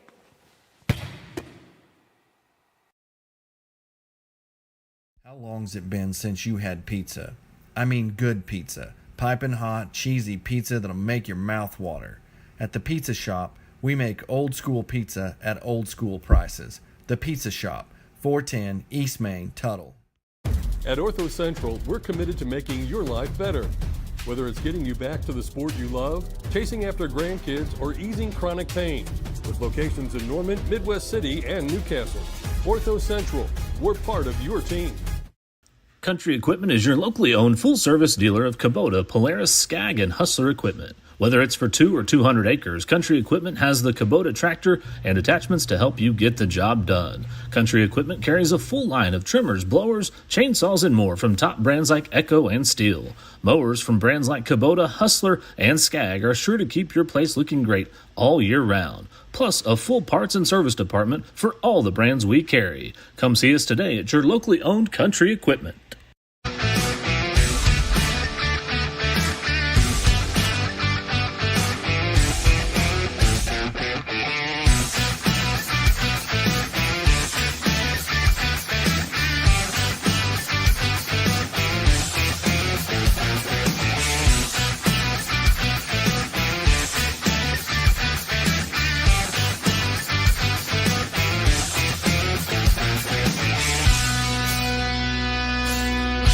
Hello, this is Pastor Todd at Snow Hill Baptist Church.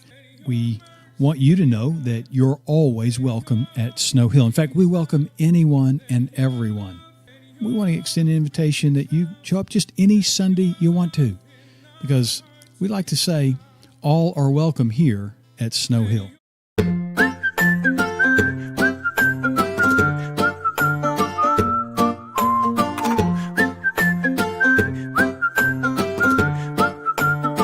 Navigating through Medicare. Over the years, a lot has changed. Thankfully, in Tuttle, a few things have stayed the same. The people here are still the best, the school's teams are always competitive, and Williams Plumbing Service is still serving the community. For all your plumbing needs, call Williams Plumbing Service. One family serving Tuttle since 1949. Thank you, Tuttle, and go Tigers!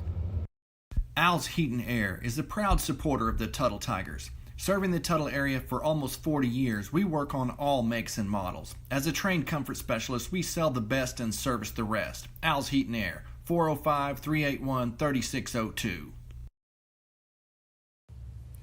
High-speed fiber internet is now available from Tuttle Broadband. Get faster speeds, up to 1 gigabyte in the most modern service available. Stream your favorite shows and get connected with no service contract and competitive pricing. Tuttle Broadband. Schedule your installation today. High-speed fiber internet for a more connected Tuttle.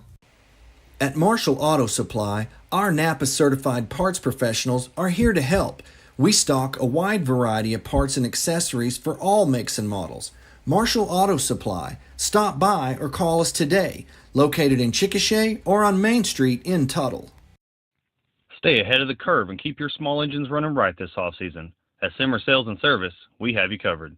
Bring your equipment over for a full winter tune-up or repair. Our full-service shop is ready for you just 2 miles east of Tuttle. We're locally and family-owned. You'll leave saying, Simmer, good people. Life is complex enough. With decades of experience, Cornerstone Insurance Group makes insurance simple. We can help with coverage for your home, farm, or ranch, coverage for all the drivers, cars, and equipment in and around your house, coverage for your business, large or small, life insurance to give you peace of mind. Call or stop by today, and one of our experienced, licensed agents will shop dozens of insurance companies for you, saving you time and money. Call our office or visit us online at oklahomainsured.com. Country Equipment Rentals is the spot for all the tools to help you get those projects done. Whether it's a power washer, jackhammer, stump grinder, or tiller, or if you need something a little bigger like a tractor and brush hog, skid steer, excavator, or even a bulldozer, Country Equipment Rentals is the place to go. Looking for the perfect way to satisfy your barbecue cravings? Look no further. We welcome everyone to enjoy our mouth-watering barbecue made with love and care. With a kids menu and outdoor patio, we have something for all ages. Come for the barbecue, stay for the good times with family and friends.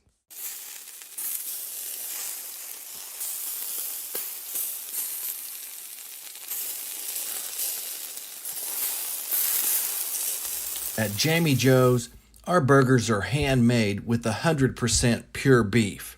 From our grill to your table, you'll love every bite. Jamie Joe's, half-price burgers all day Monday.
Whether you just came from a workout or you're just out and about, our Social Sips have everything you need to feel good to feel good.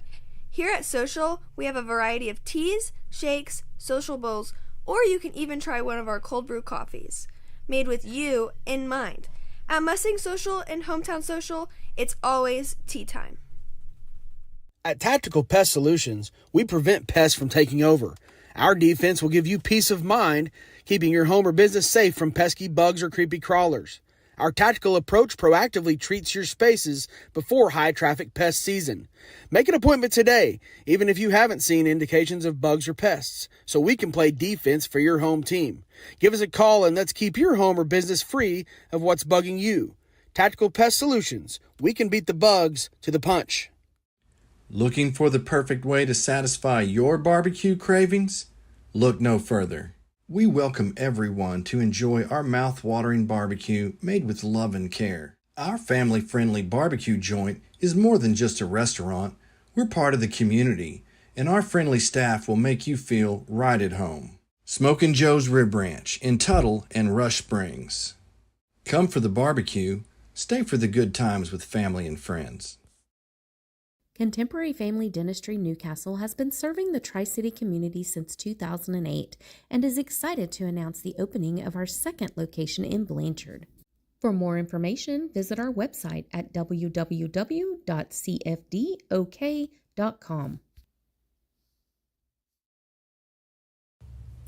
High-speed fiber internet is now available from Tuttle Broadband. Get faster speeds, up to 1 gigabyte in the most modern service available. Stream your favorite shows and get connected with no service contract and competitive pricing. Tuttle Broadband. Schedule your installation today. High-speed fiber internet for a more connected Tuttle.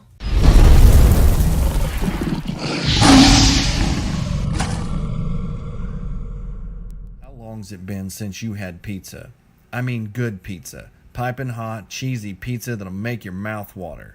At the Pizza Shop, we make old school pizza at old school prices. The Pizza Shop, 410 East Main, Tuttle. Welcome back to Tiger TV here on the Pizza Shop halftime show as the Pride of Tuttle Marching Band wraps up their performance at halftime. Did a great job out there, sounding good. I think they're getting performance ready, judging by the amount of practice I've seen them doing throughout the week. Yeah, they were getting after it. The middle school band was getting after it. I let them have the gym one day, and we went outside. They had to practice for the pep rally, so Ms. Steyer is doing a good job taking over for the legend, Coach Boothby, on to bigger and better things, and maybe he's tuning in tonight, but shout out to Mr. Boothby. We miss him over at Tuttle, but the band continues to be a really good attraction here in Tuttle. They did a good job walking that parade route. They're just built different.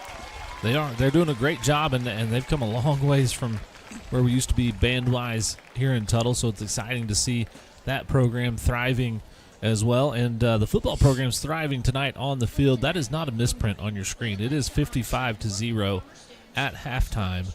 The Tigers have been efficient. They've been productive in the first half, even in spite of some miscues. It could have been cleaner. Yeah, there was some laundry that we got some calls, false start here and there, holding McAdoo had a 43-yard punt return we thought was a touchdown. We celebrated, but there was a illegal blindside block is what they called, so it came back. But then right away go right back down the field and go score again. So they haven't been empty on any of their drives. Brownsville tonight, 7 carries, 82 yards, averaging almost 12 yards a carry, 3 touchdowns for Sean Brownsville. C.J. Simon, 1 carry for 23 yards. Cruz Campbell through the air, 10 of 12 for 190 yards, a log of 69, 4 touchdowns. C.J. Simon, 6 catches, 118 yards, and 69-yarder was his on the skinny post from Cruz Campbell. Averaging almost 20 yards a catch. McAdoo, 2 catches for 54 yards and a touchdown. Jalen Lane with 1 catch for 18 yards. So Cruz efficient in the air.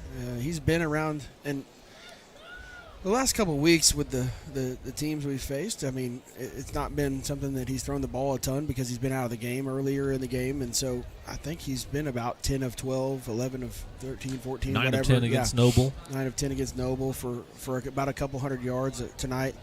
10 of 12 for 190, and that's 68% completion percentage. Is going up from there. So I'm no math major, but I know that's more. So Cruz efficient, CJ electric. Another big night for him tonight so far. And I don't know how much you'll see of those guys because you've got a big one next week against Bethany, and they're taking it a little bit right now from Blanchard. On the scoreboard, last time we checked, I think Blanchard was up 3 or 4 scores.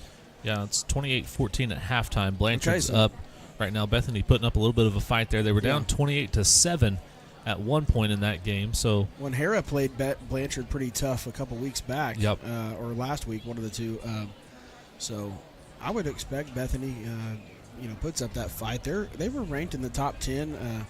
Those rankings aren't really anything right now because there's not a lot of common opponents, but they lost some guys, but they are a good ball club and a good one over there. As we had some picks earlier, I had Blanchard winning 35-20. Eli picked Blanchard 27-13. That's pretty close right now. If it stays there, I don't know if it'll stay there. Kevin was 41-7 for the Lions, and then Eli had this game picked 56-7. So I don't know. You can't be exactly right, but you can be close. No, I can be close.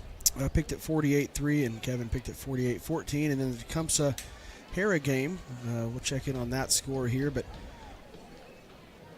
Hera's up 21-6. Hera 21-6 right now at home against Tecumseh. So Savages and the Panthers fighting it out in district play as well. Been exciting week for Tuttle. The lady softball Tigers on Thursday this week. They clinched yesterday. They clinched a regional championship, and they will now play. I believe next Thursday they'll sort that out. They'll find out their opponent. So what happens is they won regionals. Now they're super regionals. So what they'll do is there's 16 teams left. All the coaches will submit rankings by probably today. They probably submitted rankings by today or tomorrow, and then those rankings will come out. Whoever the 1 seed is will host the 16. The 2 host the 15. So those top 8 seeds host, and the bottom 8 are on the road for a best 2 of 3 series. So Tuttle will probably play next Thursday just because you won't find out till Monday who your opponent is. They'll play Thursday. They'll host that. And if it changes, just check on Tiger TV Twitter or the Tuttle Tiger Athletics Twitter, or go to visit TuttleTigers.com. Coach Brooks and our athletic department does a really good job updating that website. And if you ever have questions about game time or where it's at, go check out the website. It's pretty easy, TuttleTigers.com. It's got all the information, and it's updated regularly as changes come in. So, but softball, they've had a really good year again. Avery Laird's pitched it well. Skylar Rogers having a really good senior year. Shortstop hitting around 400. KJ, Kinley Swain doing a really good job. Audrey Watson, her bat's really come along here as of recent. She hit a absolute laser home run the other day in the regional finals. And they're tough. They're hard to. They don't score just a ton of runs all the time, but they can pitch it and they can play defense. And those two things right there, I've been fortunate to have a lot of success with some teams that can pitch it and play defense, and you score as many as you need to. But Coach Cobb likes her squad. I think they're fired up to go to the playoffs. I don't think there's just a clear-cut number 1 team in 4A that everybody's kind of like, well, they're the best. They got a real chance to go win it again this year. Yeah, this is the time of year in softball, like in baseball, where the team that gets the hottest right now is usually the one that makes that run to the end. They've got all the components there to get hot at the right time, so hopefully everything lines up for that team. They have a nice deep run and maybe get that, what is it, 12th, 13th state title? It would be the 12th. It would be the 12th. So Tuttle with 82 state championships total as an athletic program. Today at the Homecoming Parade, it was a pretty cool story. Britt Patterson from Tribute Memorial Care reached out and said, hey, we want to do a tribute float. This was just a couple days ago, and he said, would you guys bring your baseball guys? And we're trying to honor the baseball program because in 1988, the first state title was won in Tuttle history by the baseball team. And Mr. Williams, Steve Williams, was a member of that team, and he was tragically taken from us a little too soon in the Oklahoma City bombing. And 3 days after that, his daughter Kylie was born. And so we got to meet Kylie today. We rode on the float with Kylie, and it was a really cool tribute deal. And the homecoming parade, she had a lot of fun. It was nice to meet her, and we're really fortunate to be a part of that for her. And thankful for Brent Patterson and Tribute Memorial Care putting that on. So they do some cool things. Second half action. Madill looks like they're lined up for an onside here. It'll be a high pooch kick. Fielded. Waitman. Ooh. Hit hard. Hunter Waitman. Madill fired up about that one. That wasn't number 80. That was number 40. I'm sorry. And that's Preston Schaffet, another 9th grader. P. Schaff. That's a good catch by him, just with the hands. Yeah, absolutely. Thanks for joining us on the Pizza Shop halftime show. Second half action. Looks like the clock will continue to roll here in the second half, so this one should go quick. We do see that second group out there for the Tigers. Major Vandenberg at running back.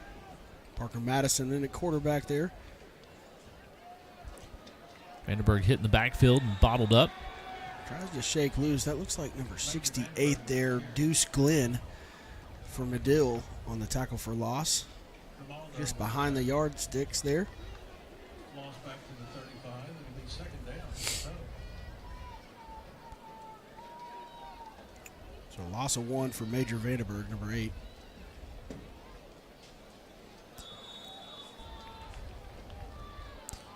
Get him to jump there, I think. Yep. They get him to initially signaled a false start, but it was offsides. Hunter Waitman had his hands on his head like, no, it wasn't me. Right. No, I didn't move. You were right, Hunter. Good job. Yep, defense got in the neutral zone there. A lot of these guys on the field right now are 9th graders. Not all of them, but bright future, because 10th graders. A bright future for the Tiger football program. These guys can move the ball down the field. Parker Madison's another good quarterback in our program. They'll keep it on the ground with Vandenberg here as he plows forward for a couple. 3rd and short after that one with the penalty yardage from the first play. Yeah, Vandenberg's a really good athlete, basketball player as well. You see Donnie Schluter up there at the top of your screen. Number 26, Raiden Mincy in also, it looks like. Number 20. Was that 20? Up there. That's 20, Caleb That's Yance. Caleb Yance, senior, I'm sorry. We'll give it to Vandenberg trying to get that first down yardage. He'll be bottled up short of the line to gain. It'll be 4th down Tigers coming up. Yeah, just Keaton Siner, Kel Harriman, Carter Shea in there on the line for the Tigers. Tanner Burnham in there as well. Gunnar Goddard, I believe, the other guy, 52. Punt team coming on. Some more youngsters. There's Bear Vargas, number 6. Number 31 is Carter Van Auken. Looks like Parker Madison going to boot this one away. Parker just needs to sling this thing. Skipped back to him. Good job fielding it. Gets it down the field. Donnie Schluter streaking down there. Just ran past the guy. Ooh, yep, big Bear hit right Vargas there. comes in to clean it up, though. Nice hit from the youngin. Yeah, Bear just coming flat. Donnie got a little bit too quick. Tried to take the shot right there to knock him out of bounds and miss, but Bear comes in, sticks his face mask in his stomach, and good tackle right there by the youngster. So Madill will start with the ball on their own 24-yard line, it looks like. They may back him up. Looks like senior Easton Elliott up there on the D end. Number 56 as well. That's Mikey Turner. Not 56. 60. 52. That's Gunnar Goddard. And then 55 is Josh Berger.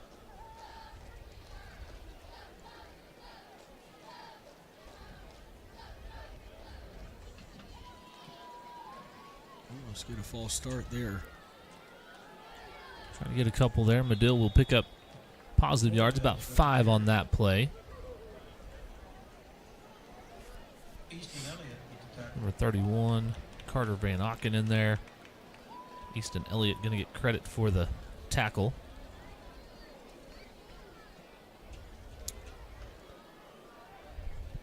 good young players out there on the field, like we mentioned. A lot of these guys already played on Monday night over at Newcastle. I heard it was a mosquito fest over there for the late game. And a scorcher for the 5 o'clock. Scorcher for the 5. I was there for the 5 o'clock, and it was a little toasty. Another good tackle right there. That's Turner Lemming. If you're the defensive coordinator's son and play linebacker, you better tackle. Better make that tackle. Did a good job scraping over the top there, getting off block and coming downhill to make that play. 3rd and 4 for Madill now. I'm a big Turner Lemming fan, and my wife loved having him in class. He was a really good kid, but I'm just telling you, the firecracker of that group is Mr. Walker Lemming, the 7th grader. Yep. who is nursing a shoulder right now because he got slammed by a grown adult. But he's tough, too. He is. He's scrappy. Yeah. Love Walker. He's been playing with my boys for quite a few years now. Been a fun one to hang out with and watch him play. He's a good one to be around. Pressure coming. Bond's able to get it away. Found some room out there. He's going to get the first down yardage. Good scramble play there by Bond. Yeah, just getting rid of that before the pressure gets there. Good job by the Tigers rallying right there. There's about 7 guys on the football making the tackle. Jaden Taylor kind of spearheading that effort to get the ball carried down, but a nice little gain there just past the sticks. No, but middle school programs, are they all undefeated? Are all the 7th and 8th grade both undefeated right now? I think 8th grade lost their first game. I think they dropped the first one. 7th grade's undefeated, and JV's played really well as well this year. Handoff there. He's met in the backfield. That's Lemming, and then all of his friends jump in there. Number 49, Jaden Taylor, jumping in, and Hot work 63. Mustang replay there. You see Turner, nice little step right there to settle down, not keep running upfield, keep your body under control. And number 63, Hunter McCuddy, getting in on that action as well. Oh, Cuddy. Kid Cuddy out there. Now, but middle school football, we got, so Ian, who helped me with stats last week, he plays quarterback alongside Mr. Roman Logan. They kind of split that a little bit, and they're 2 kind of different quarterbacks, but 2 exciting players that'll be coming up through our program. And they've got some really good players in the 7th grade. Boys and girls sports, both. There's Turner Lemming and Bear Vargas and Lemming. And Bond's just going to flip it forward. Kind of Pat Mahomes shovel past that one to get rid of it. Yeah, shovel pass to no one. Yeah, get rid of it. Good job by Bear and Turner again there. But no, the 7th grade class, they've got a bunch of the boys and the girls. I had them in PE class last year, and they were just, a lot of really good athletes. I compare it back to that 2001 championship team was interesting because the senior class was all the big guys, linemen, linebackers, and that junior class was a lot of the quarterbacks, receivers, running backs. That 7th and 8th grade class kind of lines up that same way. That 8th grade class has some big bruisers. 7th grade's a little undersized. But they can go. But quick and talented. That one's got a Schluter chance. dropping back, got an interception on his hands. Now he's going to have a chance He's going to the at a return, and he's going to have a good chance, and they're going to try and track him down. They'll get him. Not before he gets across the 40-yard line. Good defensive play by the young defensive back. Our Hot Works Mustang replay. Bond again just puts this one up in the air, throws it sort of into double coverage. Schluter does a good job playing the eyes of the quarterback. You talk about next in line right there. 3-6 can go, and he can go on the hardwood as well.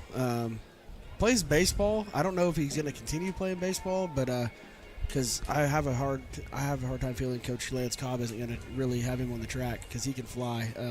But Donnie, he makes a lot of good plays. Really athletic and good kid too, with a good smile. And Vanderberg brought down in the backfield. That's number 50 for Madill, Gilberto Grimaldo, coming from the backside. We've seen him kind of come from that free runner spot a couple times. Just chasing down on the backside, doing a good job staying lateral down the line there. Grimaldo, I would imagine the older brother of Chris Grimaldo. Yeah, Tigers hoping that Vanderberg can get past the line of scrimmage before Grimaldo can get to him, but he tracks him down. It'll be 2nd and 11 for the Tigers. Vanderberg face mask there. Shuffles, flag comes in. We'll get some yardage added. Couple flags come in as you saw Vanderberg kind of spin and wonder what he was doing. Well, that was a hand in his face mask, and maybe it was inadvertent. It probably most of the time inside the interior there, it's usually inadvertent. They're just trying to reach and tackle. But yep, a grab and yank is usually 15 yards. We'll see how they mark it off. Yeah, because he got tugged a little bit. It was a nice tug. Anytime you spin the runner around by the helmet, it's typically, even if it's inadvertent. Yeah, we're not saying it was on purpose. It's just that's one of those deals that's dangerous on accident. Every once in a while, the guys, those face masks are real handy to grab. Yes, that's they the are. problem. They're fun to grab. They're very effective too. Vandenberg again, nice little shuffle cut there in the middle. Madill's cranking on the ball, trying to get it out. He holds on to it, picks up a couple. That's number 50 again. Grimaldo. Yep, doing a good job wrapping up there for a gain of 1.5 or 2 for Vandenberg there. 2 minutes left in the third quarter. Tigers still up 55-0 here on homecoming night. Mikey Turner, number 56, was named homecoming king. Yes, he was. This evening. Josie Pratt, I believe, was the queen. Pratt was the queen. Nice move by Mage in the hole there, but he can't escape. That's number 1 on the tackle there to lead the way. That's the younger Chris brother. Grimaldo. The Grimaldos. I'm hoping that's brother, and if it's not, I'm sorry, but that's a good guess for me. Chris, nice play. He had a catch earlier in the game, 9th grader, or maybe it was the carry, or the first carry of the game. He had a good run. Madill trying to hold tight right here, 3rd and 7 or 8-ish. See if they let Madison spin it a little See bit. if they let him throw it. We've seen it. He came in that Guthrie game when Cruz Campbell's helmet popped off, and they let him throw it down the field. Got a big pass interference call. Keep the drive alive. Yep. They will. He's going to scramble out. They're going to have a hold or a man downfield, one of the two.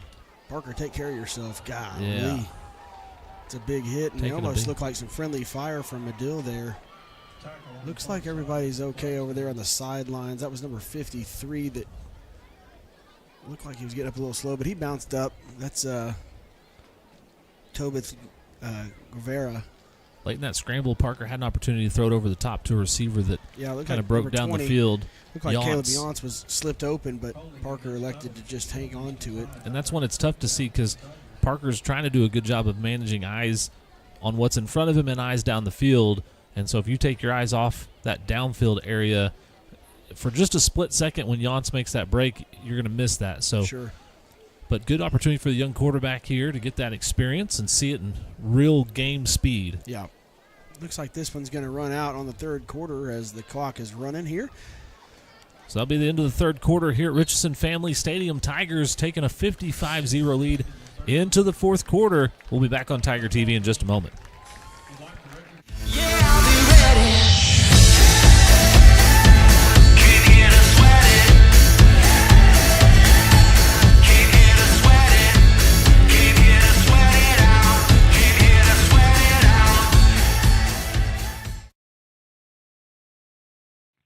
Stay ahead of the curve and keep your small engines running right this off-season. At Simmer Sales and Service, we have you covered. Bring your equipment over for a full winter tune-up or repair. Our full-service shop is ready for you just 2 miles east of Tuttle. We're locally and family-owned. You'll leave saying, Simmer, good people. How long's it been since you had pizza? I mean good pizza. Piping hot, cheesy pizza that'll make your mouth water. At the Pizza Shop, we make old-school pizza at old-school prices. The Pizza Shop, 410 East Main, Tuttle. Welcome back to Tiger TV. A fresh 12 minutes on the clock. Start of the fourth quarter. Tigers with a 55-0 lead. Looks like they're going to go for it on fourth down. Yeah, deep in the territory right here. Maybe let Parker try to make a play. You're going to have a jump here, it looks like. Nope, they're not going to call it. Sailed on him a little bit. Had Yance there on that middle level. Just couldn't quite get his shoulders turned enough to get it in there. Yeah, I got to keep the arm up a little bit. He kind of throwing it from the hole, like on the backhand, in the hole play to second base and dropping it down. But got to stay on top of that one. Madill will take over now. At 10:10 p.m. tonight, I'll be on 107.7 The Franchise, their post-game show. with Randy Heights. I'll join them and kind of recap our football game tonight on the franchise. Talk probably a little bit about next week's ball game and some numbers from tonight. So if you tune in to 107.7 around 10 p.m., I should be on air with those guys over there. So we appreciate them reaching out.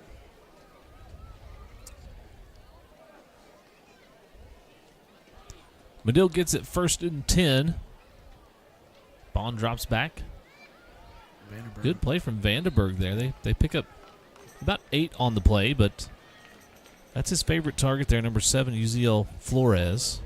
Yeah, just gets it out there quick, and he does a good job. I mean, it's not just a short throw, and he zips it out there. Like we mentioned, Bond's got a chance to be a really good quarterback as the years go on. More fresh bodies for the Tigers. Number 64, Mason Gilmore on the line. 67, Jansen Leonard in there. Number 72, Keegan Gibson. Number 51, Braden Taylor at linebacker. Bond's going to roll out left. Nice pitch and catch. Receiver falls as he catches it, but just enough to get across for the first down, keep the drive flowing down the field. Yeah, that was number 16 there, Talon Reams on the catch. Another 9th grader making a play for the Wildcats. So nice throw again from Bond. Looked like almost like the same play, just back the other way, same route concept, and pitch and catch.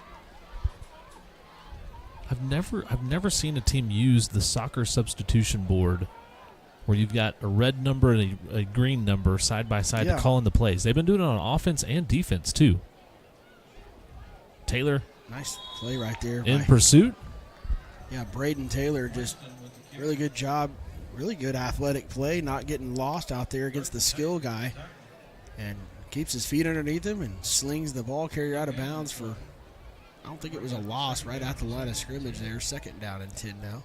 The soccer substitution board's a little bit reverse Ted Lasso. Yeah, it is. Yeah. You know, it's like Ted Lasso's a football coach going to soccer. And this is a soccer that's what it thing coming to football. It's a good idea, especially if you just don't want to give signs and have guys miss it. If everybody's got a wristband on, you just look up and see the neon lights. Tell you my favorite thing. Ball tipped up in the air. Bear Vargas with a big hit right there. They're going to call that a forward pass. Good job by Turner Lemming staying with it on the ground. Because if that's a backwards pass, that's a live football. Scoop and score, yeah.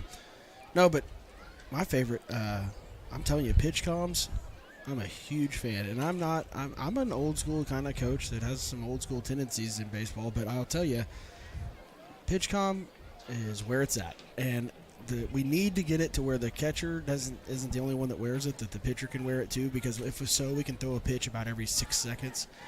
Speed the game up. Fast, and I like it because I get paranoid about people stealing my signs, and so if the pitcher can wear it, but I think that's probably coming. I think it was a test run, let everybody that's a nice play right there by number 31. Yeah, Carter Van Auken coming up to make the play. Bond flushed out of the pocket, had pressure coming up the middle.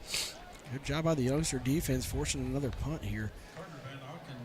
But no, I think like in softball and baseball in high school, they're letting the catcher have the comm, and you can either talk through the ear, you can do it on the wrist and send something in, or you can do both. I'm afraid to put an earpiece in my catcher's ear because it wouldn't be good. I'd be talking to him too much, so I've refrained from getting that, and I'm sure Hunter Watson and Dakota Mallory and Landon Underwood are excited to hear that. So have to do like the football ones where they shut it off so far before the pitch. Schluter with a chance at a return here. He's going to be bottled up at the 50-yard line. Brought down. Yeah, nice job catching that punt and not opting for the fair catch, but the pitch comm deal. I think after a couple, maybe another year, and I think it might be a deal where they say, okay, you can put it on the guys in the field as well, and whoever needs to wear it. Not the earpiece. It would only, just signing in stuff electronically to a wristband. It just speeds the game up, and it takes the dead time out of it and keeps it flowing. So I don't know why not. If you're listening in FHS. Tiger offense on the field. Good field position. Parker Madison going up in the air over the top. Got Schluter down the field. Goes up and catches it. Stays on his feet. Turns. Gets in the end zone. Touchdown Tigers. Nice pitch and catch. Parker Madison, Donnie Schluter, touchdown Tigers. Nice throw. Parker took a hit right here on the throw. Stays in the pocket. Nice ball up top. And Donnie Schluter, we talked about him earlier, makes a play and gets some camera time there from the man in the end zone. Lights are flickering, and it's 61-0 with an upcoming Cokes Mechanical. We'll see what the discount is after the kick, if it's good. Flaherty on for the try.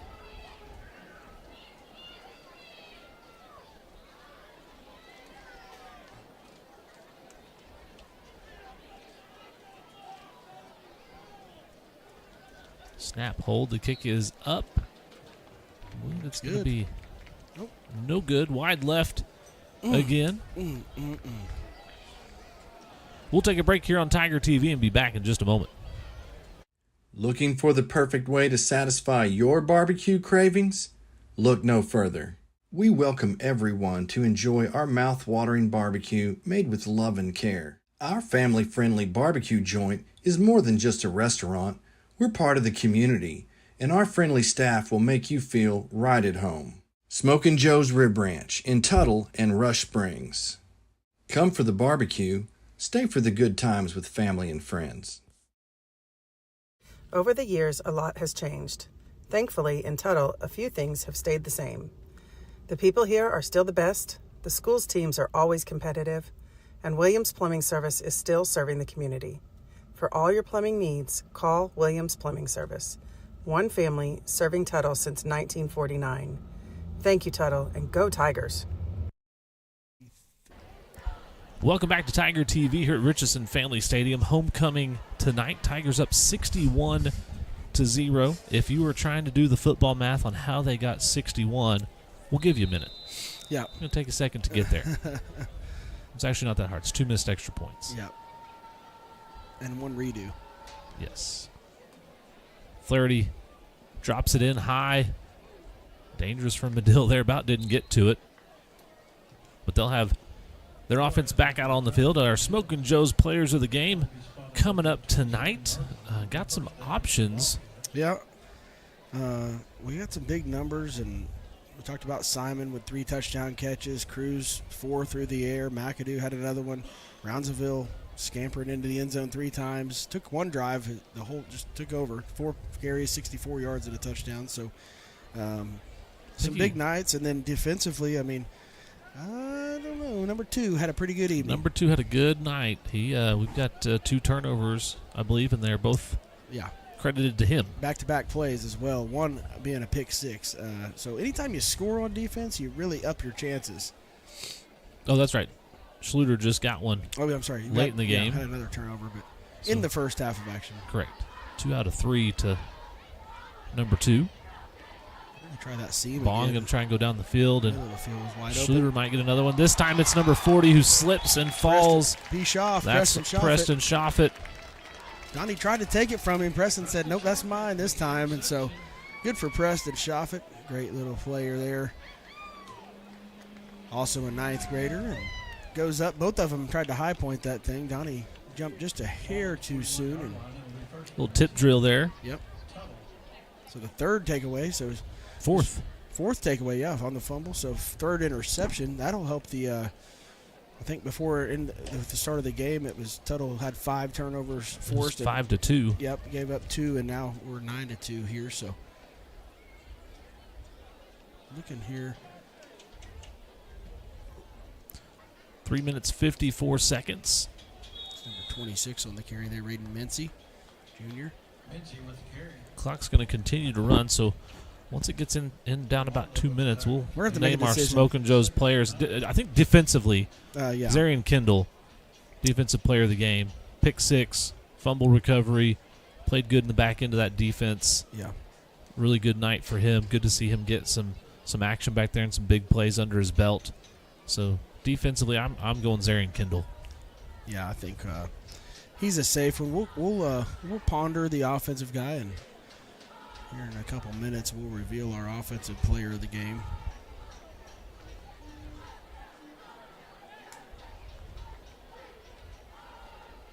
.304 here. Mincy takes another. Mincy takes a big hit, spin move. Then a host of Wildcats come bottle him up. And still never goes down.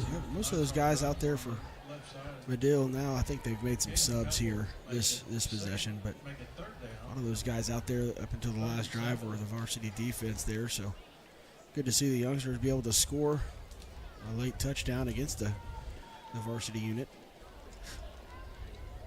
No, but we talked about, talking about the offensive player of the game, and I think he's kind of, there's been some just massive numbers put up in these games, or massive amount of touchdowns scored, so it's been hard to go away from those guys. And not that somebody didn't have a massive stat line tonight, but as that one carried for just a yard gain by Mincy. But I think it's really hard to not, in my opinion, I think Cruz Campbell over the first part of this season through 5 games, he has been a candidate every game to be player of the game offensively. We've not given it to him yet just because of some of those circumstances, but I mean, every time out, he's completing it for 70% of the time. He's throwing 3 touchdowns, 4 tonight, and he's just, he's leading the offense. He's making a lot of decisions out there on the field, and Madison barely gets that one off. It'll be fielded, touched. Tigers going to have a chance to recover this, and they will. Schluter again right there. So Donnie with a big special teams play. Knocks it loose after the muff punt, and Bear Vargas picks it up. Those guys, really good friends. He'll be telling Donnie thanks later tonight. Absolutely. Appreciating the help there. Schluter got there about the time that punt returner was catching that. Took about 2 steps and hit him, knocked it loose. Bear Vargas with the return. No, but, Cruz Campbell, I think he just went over 1,000 yards in the first 4 games. He was at 1,001 yards. Those for 190 tonight, which is, in high school football, that's a good chunk of change through the air. We're used to the 250, almost 300 yards from him, but 10 of 12 for 190 and 4 touchdowns, no mistakes for Cruz Campbell as Tigers going victory formation. So Cruz Campbell, our Smokin' Joe's offensive player of the game tonight. And that'll do it. That'll be the final snap of the game here. Tigers going to take a 61-0 victory on homecoming tonight. Really solid campaign by the Tigers tonight. Just absolutely overwhelmed Madill in this one. And good job, Tigers, handling business on homecoming. Chance for a lot of distractions. Chance to look ahead at Bethany. They don't do that. They come out and handle business. Get the victory. 2-0 in district play, 5-0 on the season. Really solid night. Head on the road to Bethany next week for a big district matchup. Yeah. And we'll see if they can keep it rolling. That one will be over at Southern Nazarene University. That's where Bethany plays. And, hey, get out there and try to get to the game and in person. And hopefully the weather's a little cooler. But they've got a nice facility over there. It's a nice team over there. We're going to check some scores here and kind of update you with those before we leave you. But we got some replays here in a second. Blanchard's up 41-21. 41-21 Blanchard. In the third quarter. Harrah's up 28-6. Groves beating Cushing 21-14. That was a close 8-9 matchup, I think. Yes, absolutely. That's about the only one. Ardmore's up 21-6 over Chickasha. Okay. Right now, Ada's up on Podo. A little bit of a upset brewing there. Well, Podo lost their coach, or he resigned right before the year because of some situation, but so Ada looking to get a good win on the. Yeah, let's see. But yeah, we'll talk some of these Mustang Hot Works plays of the game.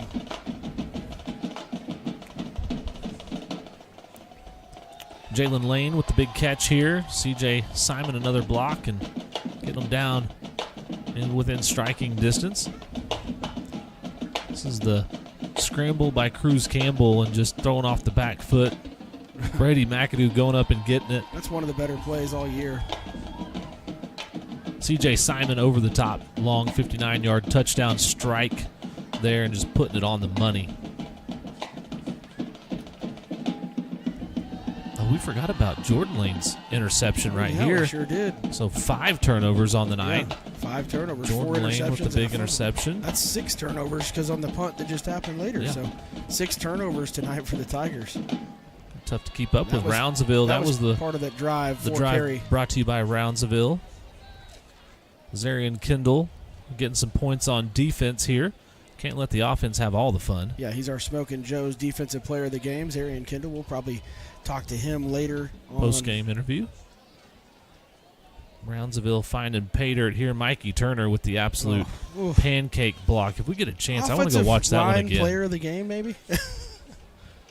And Donnie Schluter over the top here. From Parker Madison, the Young Guns getting on the scoring action here.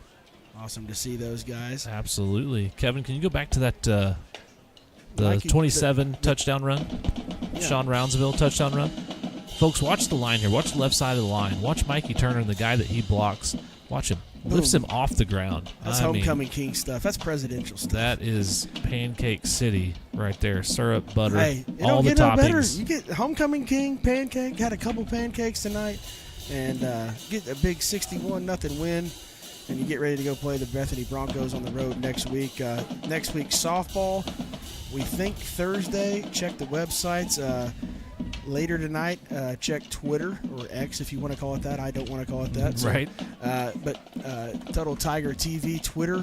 We'll have post-game interviews from probably someone on the coaching staff, along with Zarian Kendall and Cruz Campbell. We'll join those guys on the ground and get those uploaded. So make sure you tune into that. But hey, big win. Everybody stayed safe. Everybody stuck to task. All the keys to victory were checked off, and pretty fired up. 107.7 The Franchise tonight at 10:10. We'll recap that on their post-game radio show, so tune into that. But I don't have anything else. Eli, thanks to Mr. Hudson Peck. Came in and helped me with stats tonight, keeping us up with the numbers tonight. I appreciate that. Steve Bailey stepping in on the camera. Steve Brad Bailey out there as well. Yeah, Brad Barry Hill also running all of our technology, and then Kevin Rogers producing.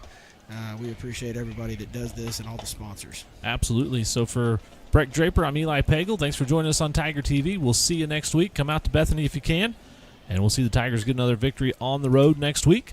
Have a great night.